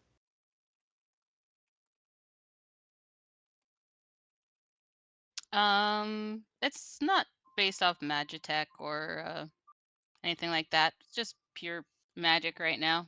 We haven't gotten to the technology level yet, but I'm assuming it's The islands are not literally high on just tech. floating. Like, I'm literally thinking like aloft, like it doesn't take much. Like, it's Yeah. literally, oh, I have a special kite. Now the island is floating higher or lower, or moving forward or backwards. Which That's an actually, interesting on topic idea. of that, I like that, so Viva. I want a little clarification on that. So it doesn't take much for the island to move, is what you're saying. Say again? What you're I think saying is it doesn't take much to make the island move? No, I think not float, at all. not move. No, the reason why I'm saying Oh, that because the cool plot point where again, it's the plot point here. So I'm gonna forget about it. That's why I'm saying it. Was where so a what? villain's gonna use it islands as weapons. Oh, like Just with island the airships?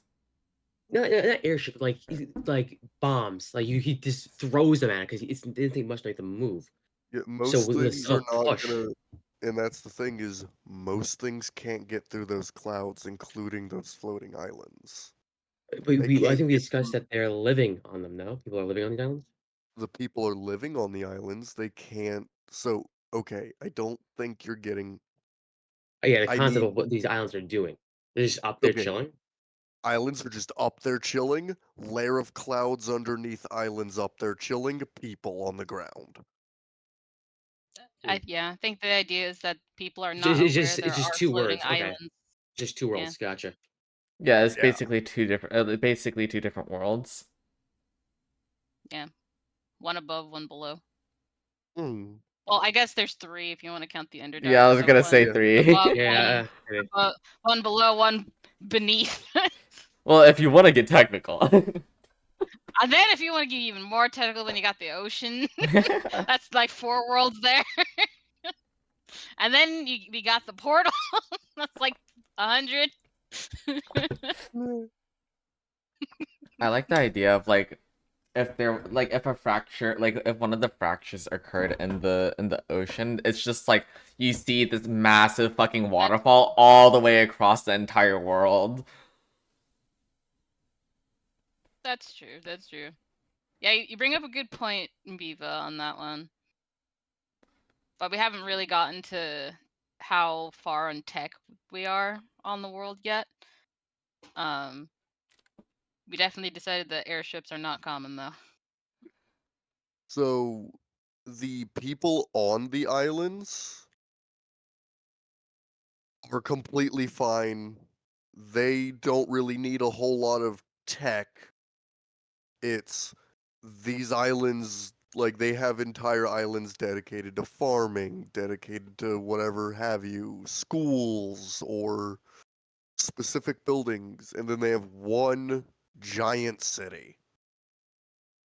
Yeah, so Well, in the case functionally, of the islands, if are all the islands able to just, travel between each other since you Yeah, said that they have an island for each of these things? What's yeah, they ever can just stopped them from going to the surface? because they can't get through that layer of clouds that it would literally tear the island apart. So so physically going through the clouds would be like puncturing a hole. You could things apart. Going through those In clouds is that like going sense, through a category 6 hurricane. which leaves two things. My question is does the Sky Islands have its own weather system up there? Because although, yes, it's Yeah, above the air, but do they have has clouds its own above weather. them? So it's like a It layer of has clouds. its own weather system with clouds and it will rain above them. Think almost like Skyward Sword. Sure. I think like Skyward Sword Zelda almost. Except that they can't fly through it like with a bird. Listen, they Listen, they just probably needed a could. bird. They only needed a bird. Damn, Sky. they didn't spec into bird.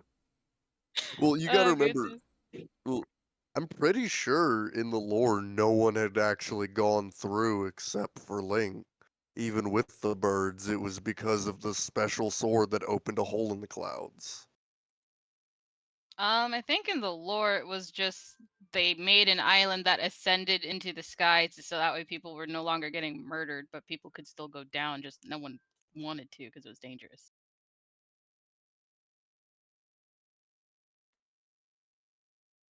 Because like I believe Zelda herself went down. I can't remember exactly what happened. It's been a long time, but pretty sure they could go down if they wanted to.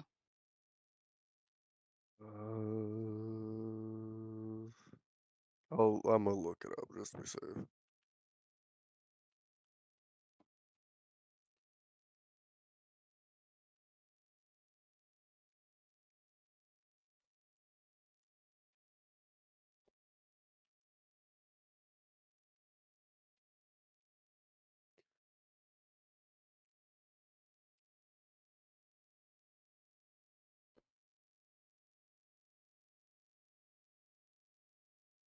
But in the case of like dragons, No, they though, could not. It needed specific goddess powers to open up to open up the thing. holes in the cloud. Yeah. Okay, fair enough. And so I was So would that mean thinking, like nothing can get through, or would you just need to be particularly powerful to get through in I would our say, case? I I would feel say Like like I there feel like is. a dragon could. I feel like a Yeah, dragon could. I'll say it's not that like they don't know they exist. It's just like interactions are exceedingly limited. Hmm. They probably have airships that can go through the clouds, Well, then that but does also leave another question. Like, are the islands moving, or are they just stationary in the air? they're moving. So is it just like a constant cloud that's under them? Like, is there something generating that storm, or does it ever clear out? Wall of cloud. But it has to be a force. Is it magical? Is it natural? How is Yeah, the storm something is always making that happening? cloud. It's Because not I if we're because know, doing I the know, I get that. That if I'm we're going to the answering. yeah. idea of giant wall of cloud, because it could be also be angled. Like you can be miles away and look at an angle and see it. So if we're denying that case because it's just a wall of clouds, we're doing it a Dark Souls way where it's false sunlight. There's no true sunlight because there's always clouds blocking the sun, so it's always false. Because long story short, the only time you see true sunlight in Dark Souls is for the Nameless King. Everything else is just imitations of light, magic, if you will. So there has to be either a, a nature way, a magical way, or if it's simply just there because it's there for lore reasons, well, it messes up, sun to the lower planes or to the actual Earth and not the islands. Well, I was going to get into that, which was the idea I had was that these clouds seem to be put into place by the gods a while ago. So Okay. they're So magical. it's, Perhaps as Yeah, like a safe and I haven from I the would say more war. like divine. yeah, I they're think. they're Divine, less. magical, same thing at that point. No, Yeah, so be it. no, they're less magical, more a natural phenomena kept going by magical means. I'm not gonna That's why I try say and divine because yeah, I'm not gonna try and pick divine apart that is. because it's just that's divine or even magical at that because it's although it's natural clouds, it's kept there by magic. So it's still magic nevertheless, even though they may be natural clouds. It's kept by magic Eh, or divine in this case because it's by God, so it's divine magic.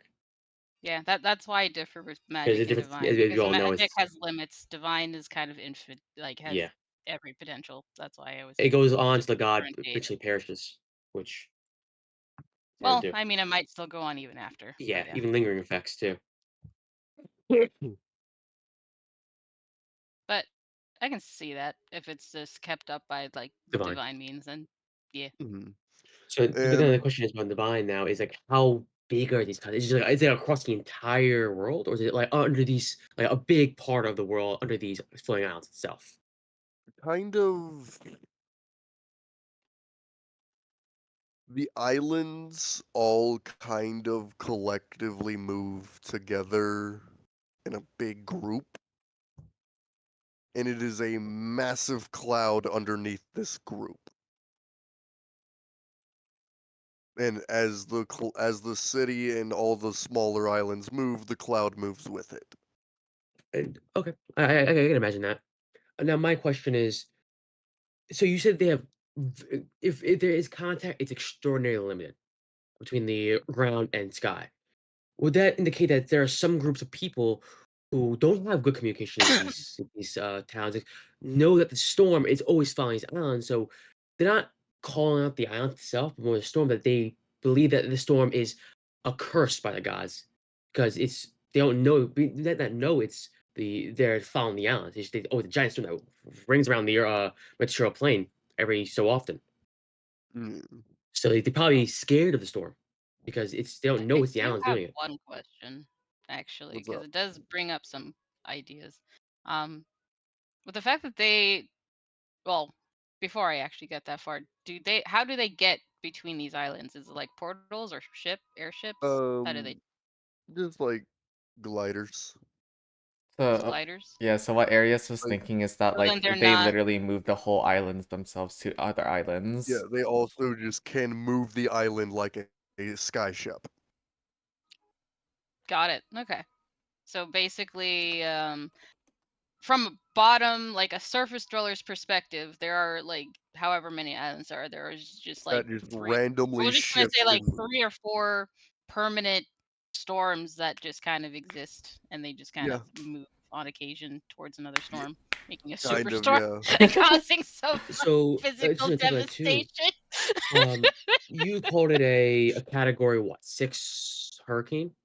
In Yes. a The like, that's how strong the winds okay, inside that okay. cloud The only reason layer I'm is. saying is because how is that weather gonna affect the lower land? I understand it's really high up, but if it's raining, for example, like, how would that affect the ground? It's absolutely the reason they kinda drift. So, I would say there are gonna be 4 major cities in the sky, each one with a massive circle of clouds underneath, with, Yeah, that's like, why I was mentioning the accompanying devastation. hundreds of like, mini islands, right? But Yeah, that's why I was mentioning the devastation that it the did below. from Yeah, it's the just from the storm, it's just raining and it the rains from this storm, like, anytime the storm passes, you know it's gonna be a really bad storm, but the environment is always better for it. Wherever they go, it just so seems those islands always float over a drought. are they doing it by purpose or is it happens naturally? It just seems weirdly enough to happen. So I find it hard to believe, but, it's you do you, I guess.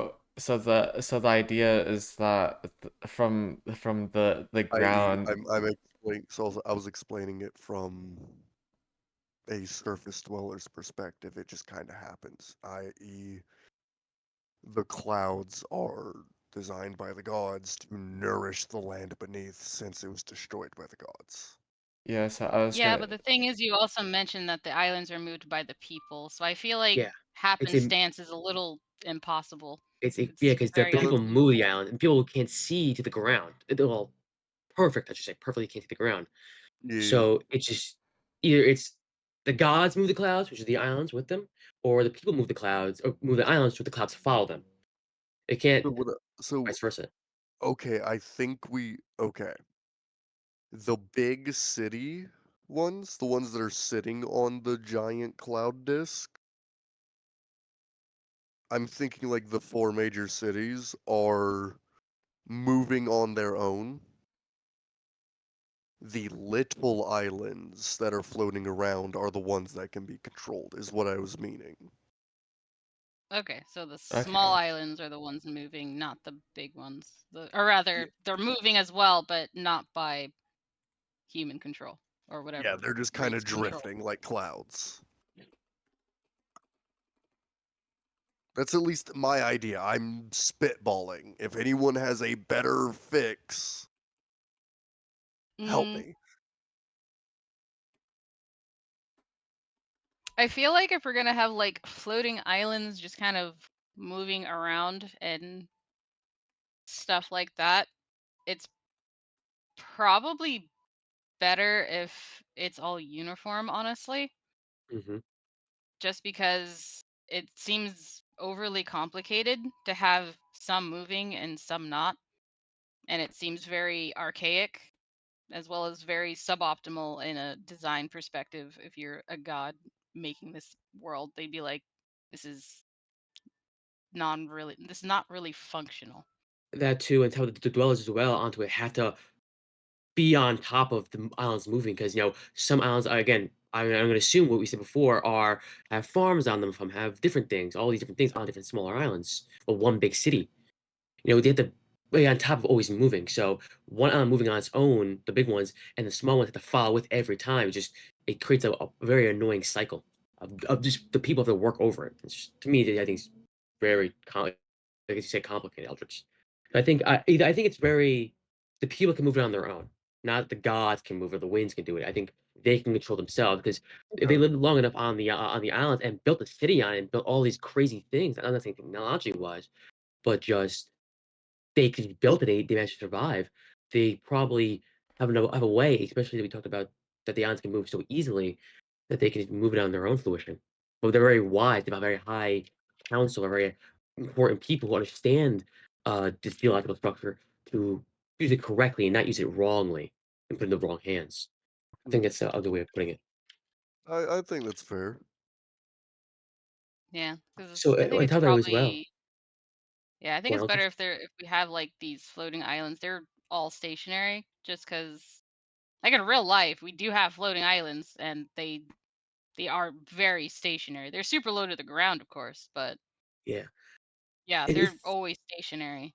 But I feel like a great plot point, a really fun thing and good lore build is to actually do. Yeah, I like to think that they're stationary because it allows a storm in one spot, but making them move not only makes it to where it's more available for the party to come across this phenomenon, but also for it to cause fear in the people who don't understand what's happening.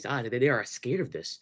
It makes the players ask, why are you scared of this? Why are you scared? And now it adds to the story, makes them build farther up.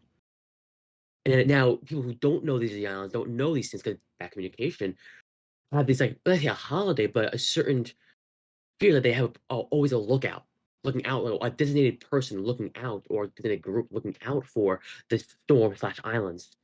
And once they have this, they have this huge protocol to prepare themselves for this category 6 hurricane like event.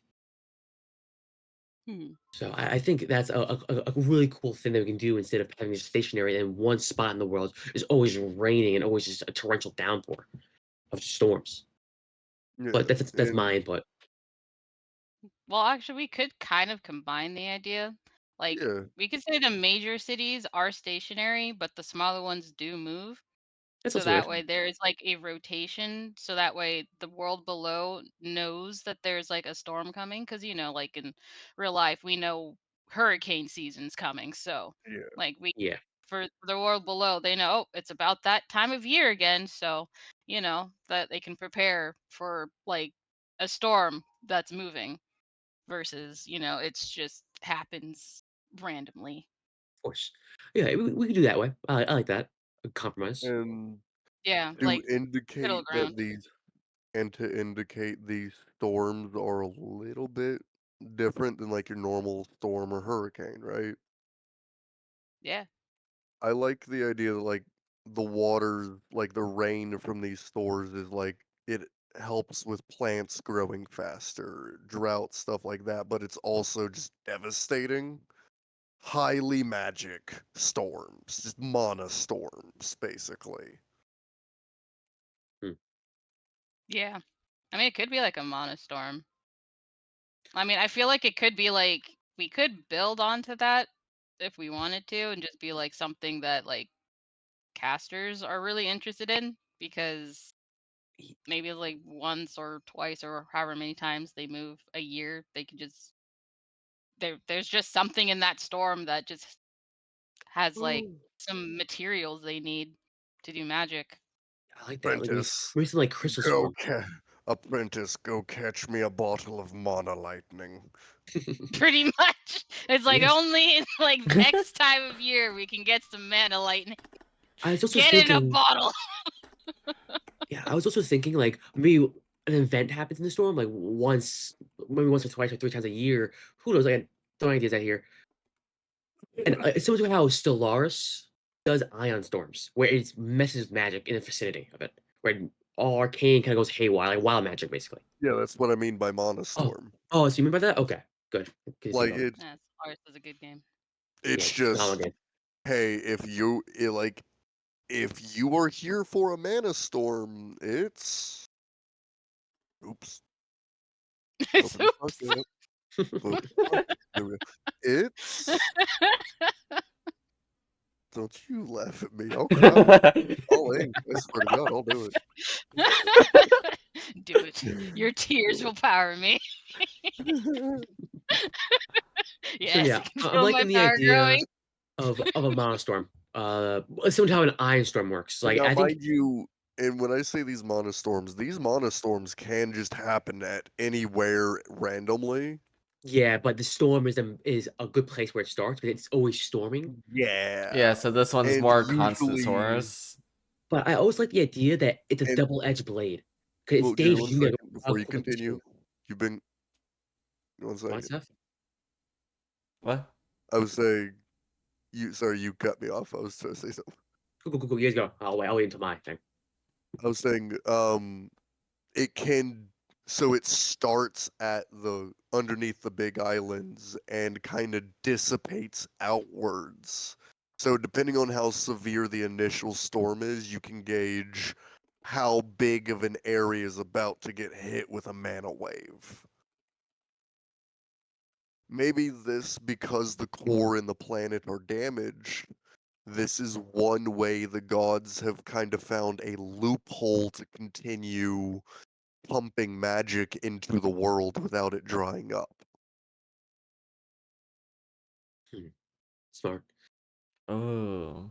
Seth, you had something? Oh no, I didn't have anything. Okay. Eldritch as well. Do you want to speak around? No, I definitely already did. Okay. No, I was saying like I think the storm should be a double-edged blade. Where yes, you can get your was that Mana Monster 3000 energy drink from it. This all these priceless materials and the crystals from forming from it. Like it's I'm assuming it's so cold there because the atmosphere or the height of it, where crystals form. With all this mana, there's such raw material that casters can obtain from this. But I also think there are sometimes the storm might be, like more of a straight dagger in which it just stops magic or turns haywire, in which casters can't do anything about. Like either you But have to send people who are not arcane to go up there, or you risk the chance of an arcane person going up there and going, blowing themselves up. Like a sorcerer, for example, their blood being magical, they must explode because their body's being overloaded with arcane. So I would say it's little bit less than that. It's not just instant and you die. Maybe if you not try to instant, but cast, there's a definitely like your veins begin to pulse, or you feel yourself burning up. Like these are a call yeah. sign for it. Like So I think that it should be that, but like maybe like once, maybe 5 times a year. Nothing massive. Like it's a very low possibility of that worst thing happening, And I'll or say maybe more. It's up to you guys. it's also not uncommon for someone to have like, oh yeah, my cousin was a potted plant for a week one time because Yeah, the random magic just did that. Ahem. Exactly. I think that's a very cool. Like, it allows the players to be curious about the storm and want to get the materials and so on and so forth, but also be wary that there is a problem that you can be harmed from this. You can blow up if you're a sorcerer. Sure, this something bad can happen. So it leaves you with, I want to do this, but be wary of it. So it's not automatically, I'm gonna farm the hell of the storm and become rich from it type deal. That's what I was aiming for. Yeah, Um, they are buoyant. So if they were to ram into each other, they would cause a lot of damage, and if they kind of broke too much, fall out of the sky. That would be pretty devastating. yes, and that was kind of my original talk about villains and using islands as weapons, but not just like throwing to the main plane, but like outside crashing into each other. That's an island fall from the sky is catastrophic. But Oh additionally, yeah. too, if we're looking at the idea of villains as well, which is a long way. I'm just doing it now. Oh, people in the skyline are not all of them are nice people. We can assume like one person's evil. We can't say everyone's nice up there. There's someone who's But equal to I'm solar also gonna stone. say no one's gonna want to throw their islands out because you Yeah, gotta remember this as much. There are very few pieces of land that can be turned into a brand new island. sure. Those are limited. Yeah. But we also cannot count the fact out that some people just do not care about life and their islands. Like they're so devoid of empathy and all these feelings that they say, you know what, I'm gonna cast as much destruction as I can. Not caring for their own lives or even the island itself. But I'm not saying that all the villains of an island does that, but does not count that idea that someone might just do that. There's always someone who can go to the extreme and not care. There's always that one person. So again, that's something to think about later on in our homebrew here for this crafting. Hmm. I mean, Beavis the Dip kind of works, like build giant magnets, like Logan said, but Mhm. also the resonators that can amplify magic and make draining power from the mana storm safe. Oh, yeah. There probably are some arcanists who can do that, who can Yeah, try to build a way to that. Definitely. because magic causes mutations in the long run, like in other universes. Mhm. Probably likely, yeah. There'll probably Like be like some how mutations in some cases. a page from that book, Drakenheim. Drakenheim itself, although an eldritch power, you like a delirium or a spell, you do like 66 damage of any type, but you're getting contamination points. And the more contamination you have, you start the decay almost. You lose ability points, you get exhaustion, stuff like that. And at the highest most point, you gain mutations. Hmm. So something like that. So we take a pick from the Delirium or Drakenheim, the source book. Mm. Yeah. I mean, I haven't played that one myself, but I Oh, have it's seen a some stuff phenomenal about it. book. Oh, it's phenomenal. And if you want to dive into Eldritch horrors and Eldritch like entities, I would say definitely take a look at Drakenheim. It's pretty good. I'm just gonna write that down real quick because you said the magic word. Eldritch, yeah. When I call it Eldritch, I really more like about the gem itself, the delirium, the meteorites and gemstones. Those what gives off the quote unquote contamination, what makes you turn to monsters.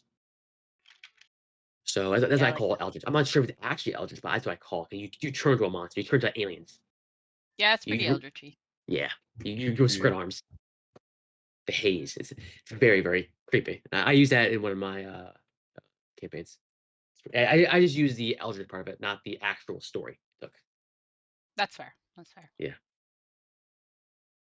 But let's move forward from this. I think we have a nice solid amount. But let's go into like I want to try and get into like the Earth size gravity stuff like the atmosphere because we talked about a lot that we didn't really specify on Yeah. what it's about, but we've been talking a lot about it accidentally. So I'd say So for size, it's probably bigger than Earth. yeah, we're looking like maybe I'm not good with planetary sizes, so correct if I'm wrong, but like I was thinking more like Saturn because there's one thing about Saturn specifically is the ring it has. So, the moon and the Earth are breaking apart, so I'm sure some debris Oh flew yeah. into wild space and created, and There's, with the world's gravity, it made a ring. Well, I have a question on that one. Cause like our there's- what I know we have like our shattered planet, but I'm kind of curious how shattered are we talking? Like, Yeah. is it still like mostly connected, or I'd say like do we have I like think giant sections just not connected, like I you I would think see in the Ruby we universe? decided earlier that over time those sections that were just disconnected Mm-hmm. were eventually refilled by the webs. no, By the dragon. no. Oh, it was the like Uh, the where like I where could it tell you if you please stop trying to speak for me. sorry. Uh, no, what were you saying? I'm fucking with you. What's up? Oh, it was where it's kind of the natural environment where we're used to, except like taken to its furthest extreme.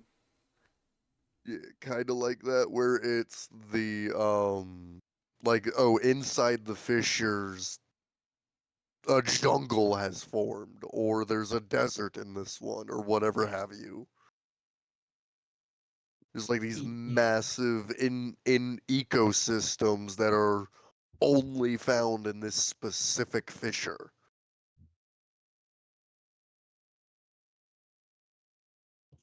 I love that Uh, Viva. I'm not gonna lie. yeah, I was looking at Viva as well. Sorry. What would we say?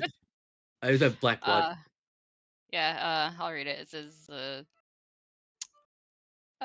there's a guy in Monster Gardens who made his wizards use artificial artifact organs to drain the black blood, which is the most common mutation in magic users. And the more they use magic, the stronger they physically become, like elongated additional fingers, larger eyes. Black blood can clog the other organs, cause a sleeping sickness where magicians fall asleep, then start to sleepwalk and cast random spells and curses. And the black blood in the main vessel of mutations, so draining it is their attempt of keeping control. And I I'm like, fucks Smart. with dang. that. Humancy, I Yeah, like look at that. that. That's sick. That's a really fun idea. I fucks with that. Yeah, I Yeah. I fucks like with that that. heavy. But with trying to combine both our thoughts here with the fissures and the jungles growing cane stuff like that, I think that's a good for a we take a continent, for example, and there are fissures and there are like fissures, but like giant ravines that rip down to almost the Underdark. I think that's where we can add in those jungles and whatnots. But I think we should also have those large openings in the world where it just leads down straight to the core. Yeah, It but actually break well, apart. the But reason I so here's my idea, right? Mhm. You know how in like anime worlds that are loosely based in fantasy or D&D, it's like, oh, this dungeon is just here. Let's yeah, build a city around the dungeon because it just kind of generates money in Yeah. monsters. Mhm. That's kind of how I'm imagining these fissures are treated on yeah. the But surface. You throw people in there and they come back with resources and money.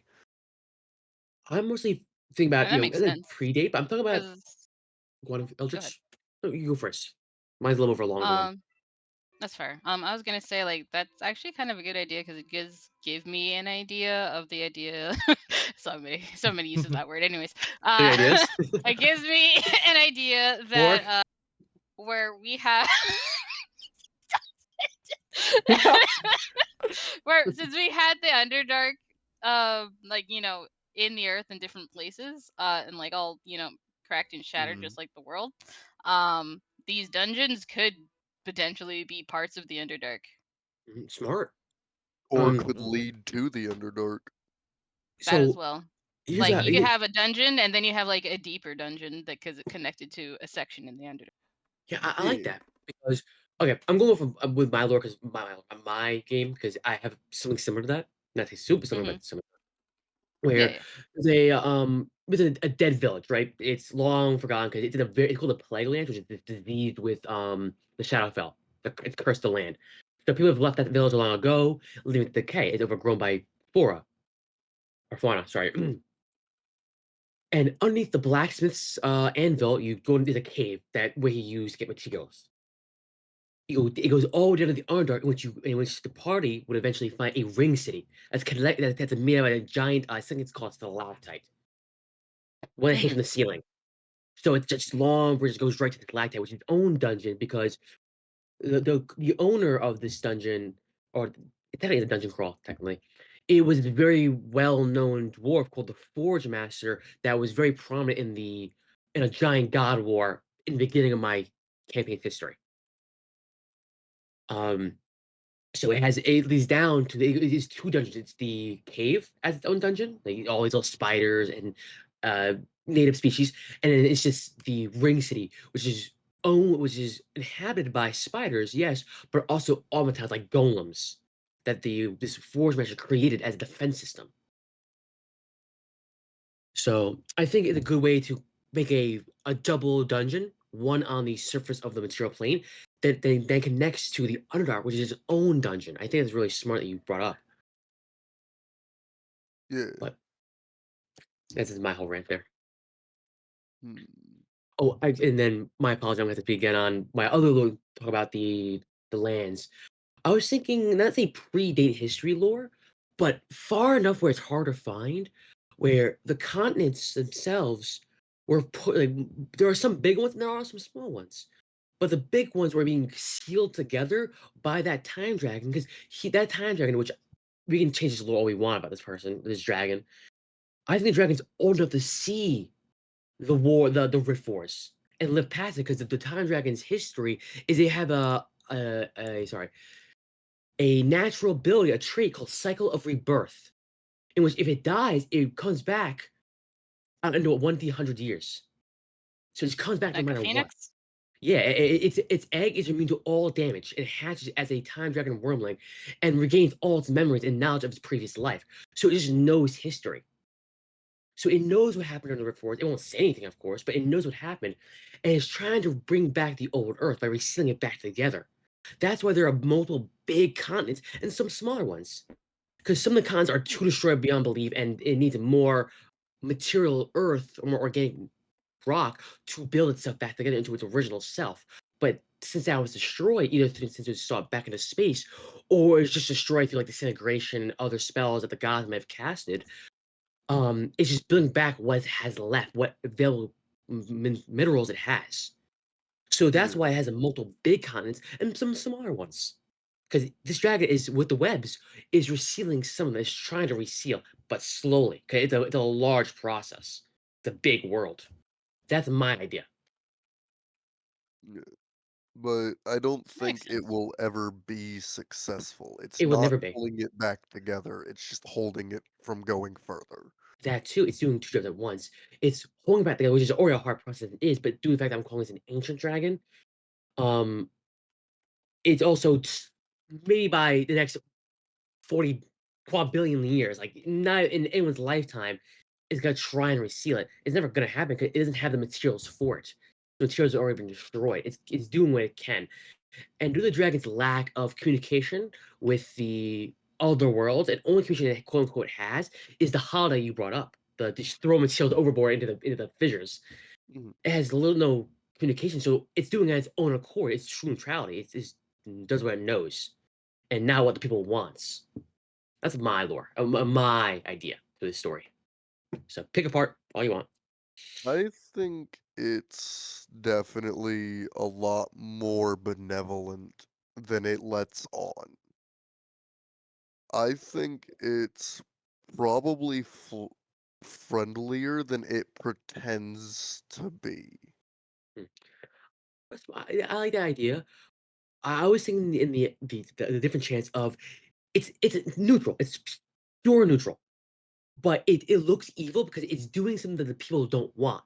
Because by trying to resteal the world, you're destroying civilizations. You're crushing all the life that's in between those canyons. It's trying to regrow the world where it once was. It's purely ignorance that it has. It does not Mm. know that people want this. It's just okay. The world was broken. I'm here to fix that. And it's unaware that the people on the world has already lived their lives or already has a good life up there to their own degree. It's purely ignorance, and that's what the benevolence I think they were trying to I'm trying to And add into it. idea. That could be a natural thing. Every once in a while, one of those like fissures could just slam shut, and a new one opens. Exactly, and And everything in that canyon is just squashed and killed, 'cause it's just an instant slash. Or we wanna do it slowly, it's up to you. Oh, up to you guys. I go either way, slow or fast, it's but the thing is, no matter what happens, the life in those fissures die, 'cause it's just either being just organic life, like plant life, or it's humanoid life or animal life. It just happens. It's part by nature. And the dragon isn't doing it out of maliciousness. Isn't doing it. I want to kill these people.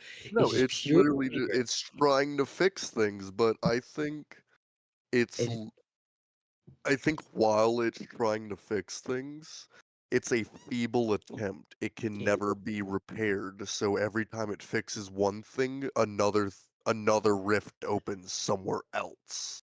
or just more maybe like canyon forms. Who knows? Yeah, that's what Yeah. I mean. Another like fissure opens Fissure is the same as canyon. Okay. Where I'm thinking canyon is the Great Canyon aspect, like a fissure that opens up deeper. That's on my part.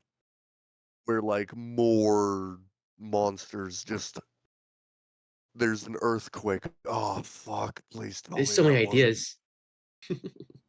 I think I, there's it's I, so I I more many think for there's a the lot. I human. think we need to wait off on this idea until later on to get more ideas flowing because Oh yeah, absolutely. it's a very big lore history point. Because Yeah, I think definitely the hold on to webs, that for a second. yeah, the web and the drags are I think a very good Oh standing yeah. point here. I think what really want though is sudden earthquake and god damn it, please tell me that wasn't a fissure opening. Yeah, there's a lot of ideas. We got definitely got hold off on this. I mean, write Back these to ideas down so you yeah, remember. definitely. Back to That's why the that's why no one really lives inside the fissures and they kind of just send adventurers down there for resources and monsters and shit. I think I like the idea of sending people, but I also like the idea that there are some fishes that don't close just because they're just too big, or they just in the history of their lives they have never seen it close or have any feeling of it. So there are Mm, civilizations in there because it creates more of a mm, different lifelike effect. Like there's ones like there's ring cities, there's cities on the surface, but then there's a hear me city out. living in the fissure that creates a whole new life. Hear me I out. feel like Dwarven cities are specifically built in fissures that open and close frequently. The way they build their houses on the sides of the fissure, when mhm, it closes, their houses are strong enough to go through the rock and just be underground I now. like that. Oh, I love that. I like that. And on top of that too, they have not rickety, but small bridges that don't mean much that have it across the fissures. Just because if it eventually does close on them, it's nothing big happening. It's just a bridge, a small No, bridge. that hallway's gone. Now I can just walk through a door. Exactly. So at the end of the day, I think that having them have bridges across the fissures is smart because it allows the adventurers to have easy access between both sides, and just with the NPCs. And on top of it, if it eventually ever closes, nothing really is lost. It's just a few pieces of stone and wood. Which, oh no, we're dwarves. We'll Oh never no! find Now we another just walk across the stone hall. Big again. whoop. Oh So, no. so I like that deal. So let's write that down. Move on. Um, Size. Oh, so do we agree upon the what kind of size are we talking about? Oh, this big, like Bigger than Saturn Earth. size? Just say bigger than Earth. Bigger than Earth. I'm hoping That's Jupiter. I like Jupiter. Yeah, Jupiter's no, a good size. Jupiter and Saturn I can go with side with. The only reason why I said Saturn is because of the ring it has. It'll definitely have a ring, and that's remember how I said the people in the floating islands had trouble like it's really hard to find rocks that they can use or islands they can use? Mhm. They're only limited to they can only really use the islands in the rings. They have to use special harpoons to pull them in. Hmm, I like that. Um. Oh my god, my mind just blew up with an idea. Oh my god, sorry. I'm Don't be thinking. sorry for ideas. This is the I point. know. No, We're all getting I'm not sorry we're that I have all ideas. I'm getting sorry that I talk excited a and lot. talking over each other. Oh Yeah, no. I'm just sorry I talk a lot with Oh, that, with my ideas. 'Cause I have to explain it. The elves. We kinda mutually agree upon that the elves live on these islands. I was thinking I either want to say astral the elves or lunar Aarakocra. elves. I Yeah. think maybe Aarakocras live on there as well. Like certain islands may have Aarakocras. Some have I think dragonborns. like a decent chunk of like the flying races would live there. Yeah, I like that Decent idea. chunk of the flying races, and honestly, do you wanna know the main race I could imagine up there other than that? Humans. Hmm. Humans. I Oh, like the idea of yeah. humans. It's just Now I'm I that's don't sure they're know. like weirdly all of the races. I'm pretty sure could be up there, but I just Yeah, mean like I now think we I'll should say segregate them to majority. just I be would say like is the flying ones. Yeah. Well, the reason I was saying that is if we do not want to make humans the primary race, put them on the floating islands. Make the floating islands a human thing. I guess it depends, just It because like depends. of the environment that's on the island. Oh Like if yeah. it's like more mountainous, definitely like Well, walking around would be a lot harder for them true. versus anyone Like that could a fly. dwarf or something else. Yeah. My point of view when it comes to like races on these islands is that humans by nature are parasites. They in D&D, they're parasites. They adapt so fast and they reproduce so fast. They're crazy. But that's why I think humans on these islands would make sense because they just adapt really fast. Yeah. But when it comes to like the races on the islands, my I'm throwing these out here, of course. We have draconic entities like dragonborns or half dragons. Aarakocras or flying species like owlins or Aarakocras. We have elves. We have humans. We also That's have a bunch of it, but so I would say probably your bird races and your dragonkin. yeah, Like your proper dragonkin, your dragonborn, the good old kobolds. and yeah, your dragonborn and kobolds. We get it. You like lizards. Yeah. But when it comes to the elves, I was talking about elves before we kind of went into the whole tangent of what we're talking about at races. I was thinking the Okay, lunar go on. elves. No, I'm gonna be so real with you. The some Isn't there elves. What? which elf? Wasn't there an elf that had wings? I can't remember. No, Oh, there was one, but I think it might be in a different edition. Possibly. possibly. My opinion on elves, like I get your high elf and your wood elf, I get those races, but I'm thinking like sun elf and lunar elf because they're No, but closer to those no, things. no. Sun elf and lunar elf are fine, but they would not. If all Have the roles other races decided to go on those islands, they would have gone to the surface out of spite to be left alone. You potentially, yeah. forget how militant sun elves really are. Yeah. They are borderline like a fascist militant government with how they function. Which I think would be I if we want to bring these two ones up, because they're the closest to the sun and moon because they're higher up. That's always what I'm doing. It's just that narrative. Other than that, I think there isn't. Astral sea elves. Yeah, well, that's why I was gonna think about adding them too. It's just they live in the astral sea, so I'm like, No, let's not leave the room for necessarily. lunar elves. What we Not could, necessarily, but they're what mostly we, from there to some extent. what we could do is have all the different types of elves in their own environments on the surface being left the fuck alone. Most people don't know they exist. Then at least the problem if someone wants to play an elf, then No, what not at would be about all. them? So we I want Because to make decided, elves not common, like to I see. no, what I'm saying is like they are common. It's just they typically mind their fucking business and do not interact at all.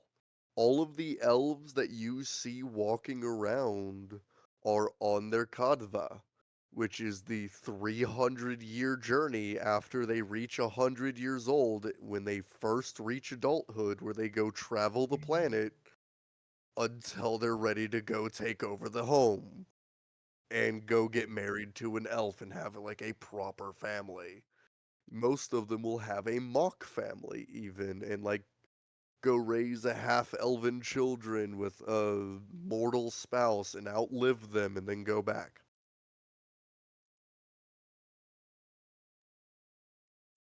I was thinking So something devious as well then, with the elves. Like, again, I understand the elves' whole journey and leaving them being the fuck alone, which I understand that. I was we can go with that. This is my idea before I start with elves. I was thinking a little more devious with a round table of elves. Like one head figure, one from the sun elves, one from the lunar elves, one from the high elves, and all a round table on the floating island at the citadel. These categories of elves. They might not like each other, but they understand their point of like their current situation as That circumstances together.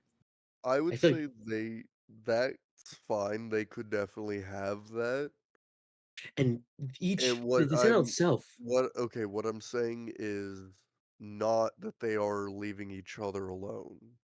What I'm saying is they don't fuck with humans. They don't fuck with dwarves. They don't fuck with Aarakocra. If you are not a tall and that twink with pointy ears, I don't want when I you. talk to you, yeah, they're at least xenophobic to some extent. Um, yeah, I was thinking like a giant city exclusively for elves like, on one of the major big floating islands. A citadel of this a round table of elves of all different species, one giant city, and each city like is segregated into like okay, this is for sun elves, this is for wood elves, this is for lunar elves, like their own section and their own different lives, own different uh what's it called cultures. That's what I'm looking for cultures. Their own things, their own different building types, stuff like that. Like it's like a clear, almost like a different cake of species, different cultures. I was thinking that because it aligns them where if someone ever goes up there, well, now they're experiencing the entire elven culture in one, which is overstimulated, yes, and still all different ideas with them. I have a really quick question. Yeah, what's up? Yeah. So we have mostly decided that the islands are held up by were created and held up by the gods, right? Mhm. Hmm. So is there a particular reason why they made the islands in the first place? Because I was thinking like would it be like Yeah. oh would they have created it as a safe haven for the mortals from the realm wars? That's kind of what I was imagining is these islands were originally meant for the survivors of the Rift Wars, but humans being humans obviously have to go explore things and go live places they shouldn't, and then everyone else followed suit.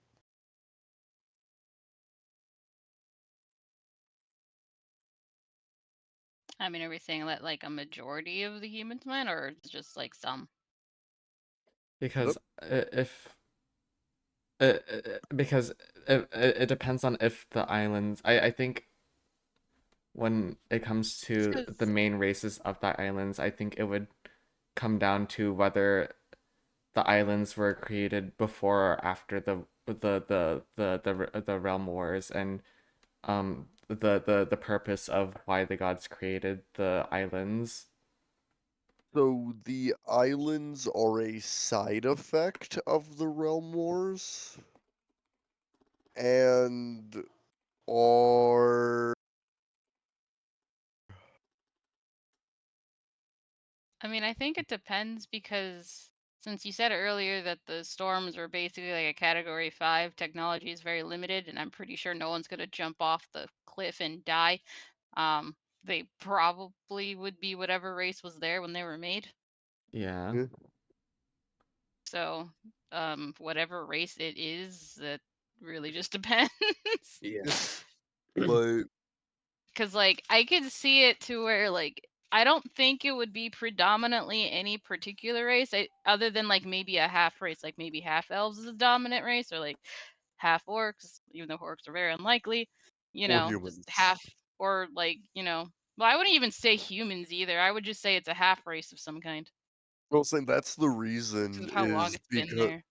that's the reason with that is because that's the reason most races hate humans because eventually they will just breed out everything else until nothing is left but human.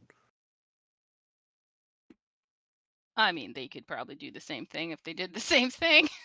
Yeah, it's just It's we just all know a they human. don't. Yeah, humans just It's are just parasitical. That's can't. all they really are. Like But like three different races calls them parasites. It's so funny. it doesn't. So I'm gonna just say with the floating islands, it's mostly the bird races and some elven societies. Everyone else, surface. Okay. Yeah. Okay. My idea too with the islands was almost that the storm was created by the gods, as we kind of assumed, put down, and the islands were put up by the byproduct of the war.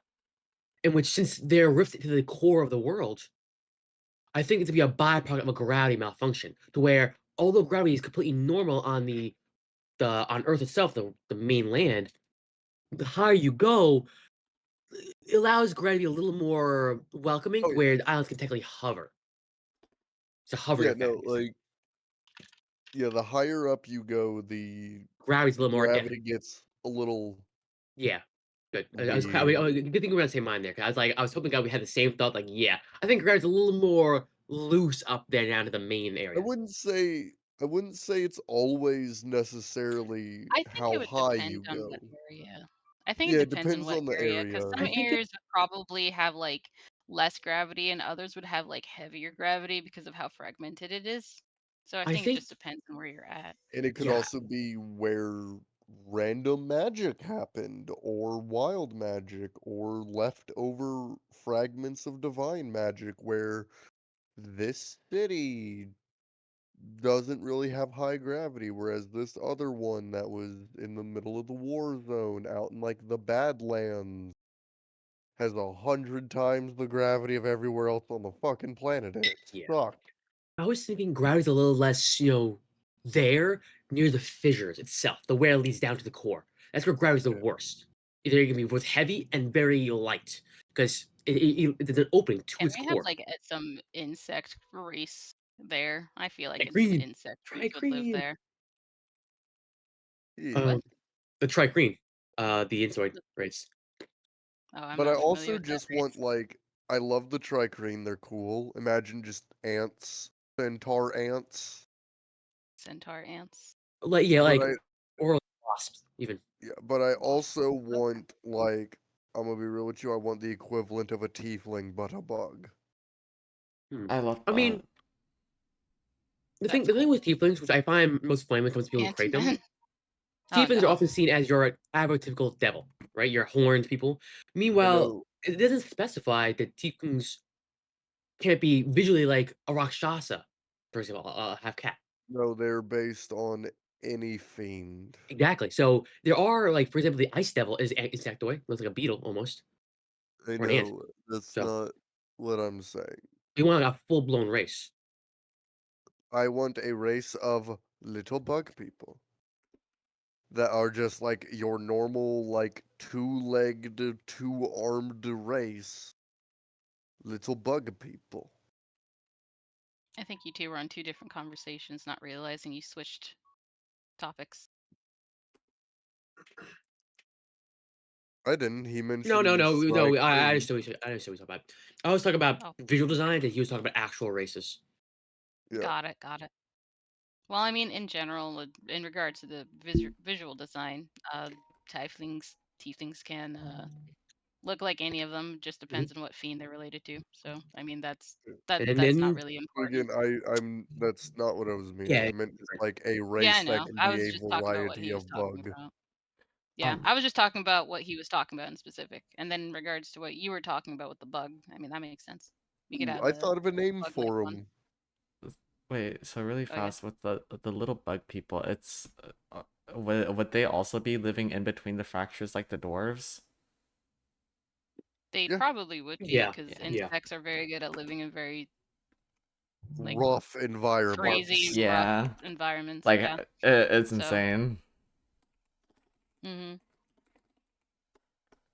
I'll be insect honest, this is probably the insecting. most fun I've had with a collab in a minute.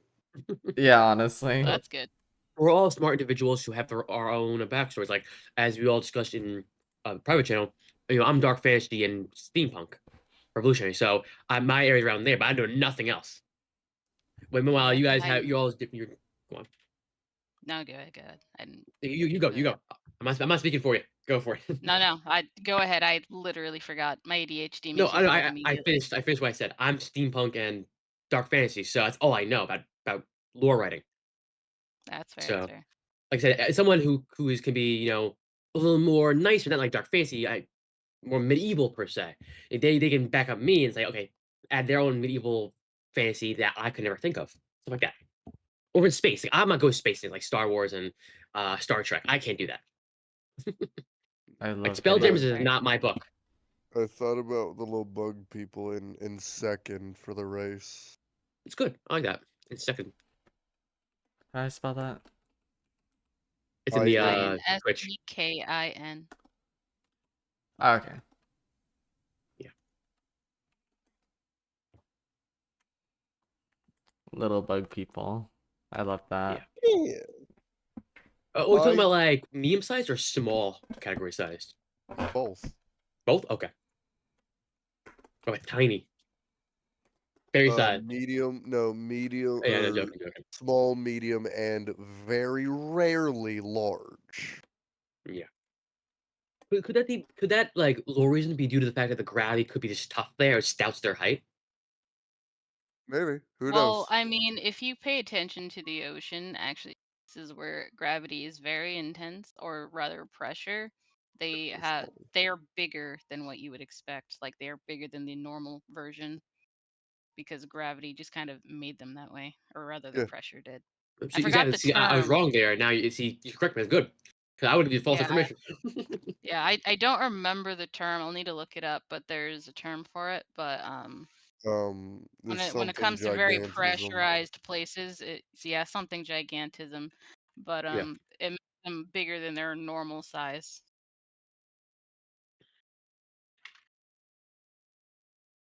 And it's literally just in second. What type In of the bug case of are the you? ocean, it's deep sea gigantism. So I imagine gravity might have a same similar effect, but not 100%. But Oh well. yeah. Well, that's kind of like the one like player race I want to add to this is the in second. I like the idea. I love like insectoid races are always really fun. I know one race I want to add, but we're not at that point yet. We can just make like a really quick note of it though. Like what races Yeah, are present inside of the world. yeah, mine's the ocean-based one. I mean, normally in mythology, sirens are the flying ones, but I'm talking about the swimming ones, the one Yeah, that look like yeah. mermaids, but the The singing fish ones, sirens. That's the less fish of a sirens. player But race, more monsters. well, I mean, we have monster races like Aasimar, tieflings. Well, tieflings kind of a base race, but some consider it a monster. Then we have Tabaxi as a monster race. It would be a monster race. Yeah, Yeah. I kind of when I creating multiple races for my campaign, I made beast people, which are basically you're a half humanoid, half a tabaxi type deal. Like you have that cat ears, but have a human face. And you get what I mean? They're not full monster. Yeah, They're half that. They're still I beast did people. make I did make a race of animal kin. I just called it animal kin because Mm. it was just basically any kind of the idea of it was just it was just a little skeleton I had, so you could slap any kind of animal onto a character and you just need to like switch out the sub like skills or whatever that would fit that animal's idea. So you could pick an insect, you could pick an animal, you can pick whatever the heck you wanted and you could just slap it into a human. yeah. It was very convenient. Yeah, I made before 2024, I made a demonic race like tieflings would be. They're called the Awoken, and Mhm. it's basically what tieflings are, the Abyss. And That's they, cool. yeah, but in 2024, tieflings can now be from the Abyss, which kind of like I waste my character. And basically they were these taken from the Abyss, and they're just tieflings but for the Abyss. And the name came from the idea that they awoke from their chaotic need for slaughter. What's funny is That's cool. actually I think Beastkin type, unlike yeah, that's pretty much the idea, un Logan. I think unlike tieflings and devils and everything else, demons specifically produce specific things with specific races. Yeah. Like I know with orcs they produce oh fuck. God, I could have told you. Basically they look like giant minotaurs if bigger. Gorgon, no, Gorgons. That's different. They look like meaner minotaurs. I am not familiar with them. I'm not familiar with that either. I know what you're talking about. I've seen a picture, but I never knew their name.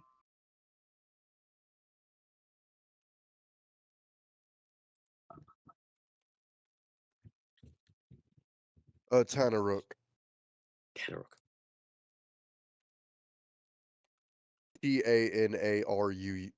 Tanarukk. That's what happens when a orc sleeps with a demon. Game is game. All I'm gonna say. I don't mind Slaanesh. Sometimes a demon has some riz, I guess. Or not. Well, I think it's the orc. The way around, actually. I mean, it could be both. It could be both. True. They could both could be be both. equally as charismatic to one another. True. Yep. I'm using charismatic in loose terms for the And then record. if you're an Yeah. elf, Well, and then if because you're an elf, charismatic you doesn't Madonna charismatic doesn't necessarily equate to being physically attractive. So It's also just Oh, I vocal, know. yeah. That's why I'm just using No. it in loose terms because it could be And both can anything. be if bards. you're- and if Both you're can an be elf, bards, yeah. and if you're an elf, you can become a fairy. Yeah. Fuck it. Let's just We rename. added the Dwelk in this game. Dwelk. Dwelk. Dwelks are when dwarves and elves reproduce. It's Oh, that's interesting. yeah, it's the worst properties of both species into one. It's great.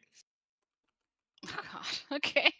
They're short, arrogant assholes that can't craft, they can't drink. Huh. And Weird. they're wonderful. They're like what, second edition? I don't know what they were. Those are probably close. No, I don't think they were in second edition. At least Or not in the I took a versions that gamble I on that. looked I at. don't know what edition came from. I just know they're a real thing. That's fair. A little for a different topic. The Oh, atmosphere. Stretch. I will stretch. Thank you. How are we gonna describe the atmosphere of this world? I think that also varies, and I think the fact that the world is so cracked, we could have different kinds of races in different places that is better for their environment. Mhm. So we could have multiple kinds of environments because of that. oh yeah, and it's about 7. We decided we were gonna do this for about 3-ish hours. So who do y'all want to raid? Sure. That's a good question. Well, I mean, we all have separate chats, so we don't have to read the same person. Yeah, but it'd be really Uh, funny. Who do y'all want to raid? That's true. That's true. It would be really we could funny raid my to. friend Hollow. I was gonna Biscuit raid my Rose. friend Hollow today. Sure. Oh yeah, sure we got.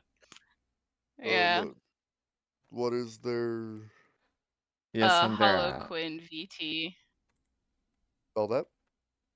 I will type it into the chat to make it easier for everybody. Thank you.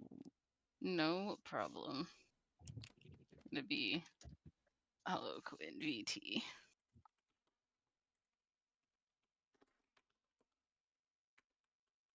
Polar gigantism is a theory of creatures getting larger to different gravity as well as fewer predators. Oh, that's fair. See, that's what I was going with, like the getting larger due to gravity. GG feels good. I'm waiting for your Glad you guys thing. enjoyed it. It was a lot of fun. Who building a word between This was definitely us? this was definitely a very fun collab. And I can't wait to do Yeah. it again with y'all another time. Yeah, Continue this. honestly. Thank you so much, Eldritch, by the way, for keeping the chat especially entertained. Mm-hmm. Oh yeah, no. I was like, Well, we someone's got to just be in charge of kinda- the chat. So Like, we were all reading the chat, but I see Eldritch going off inside of the chat. I'm like, Queen. yeah, I'm just like, nah. I keep them engaged. They're here with us. Gotta let them know I love them and I pay attention to what they say. I was trying, chat. I'm sorry. No, you good. You guys paid attention to them and brought up what they said before So I did. here something, Yeah, I want to so. speak up. I want to over people, so I was like, I gotta. My Hold raid myself. message. Yeah. And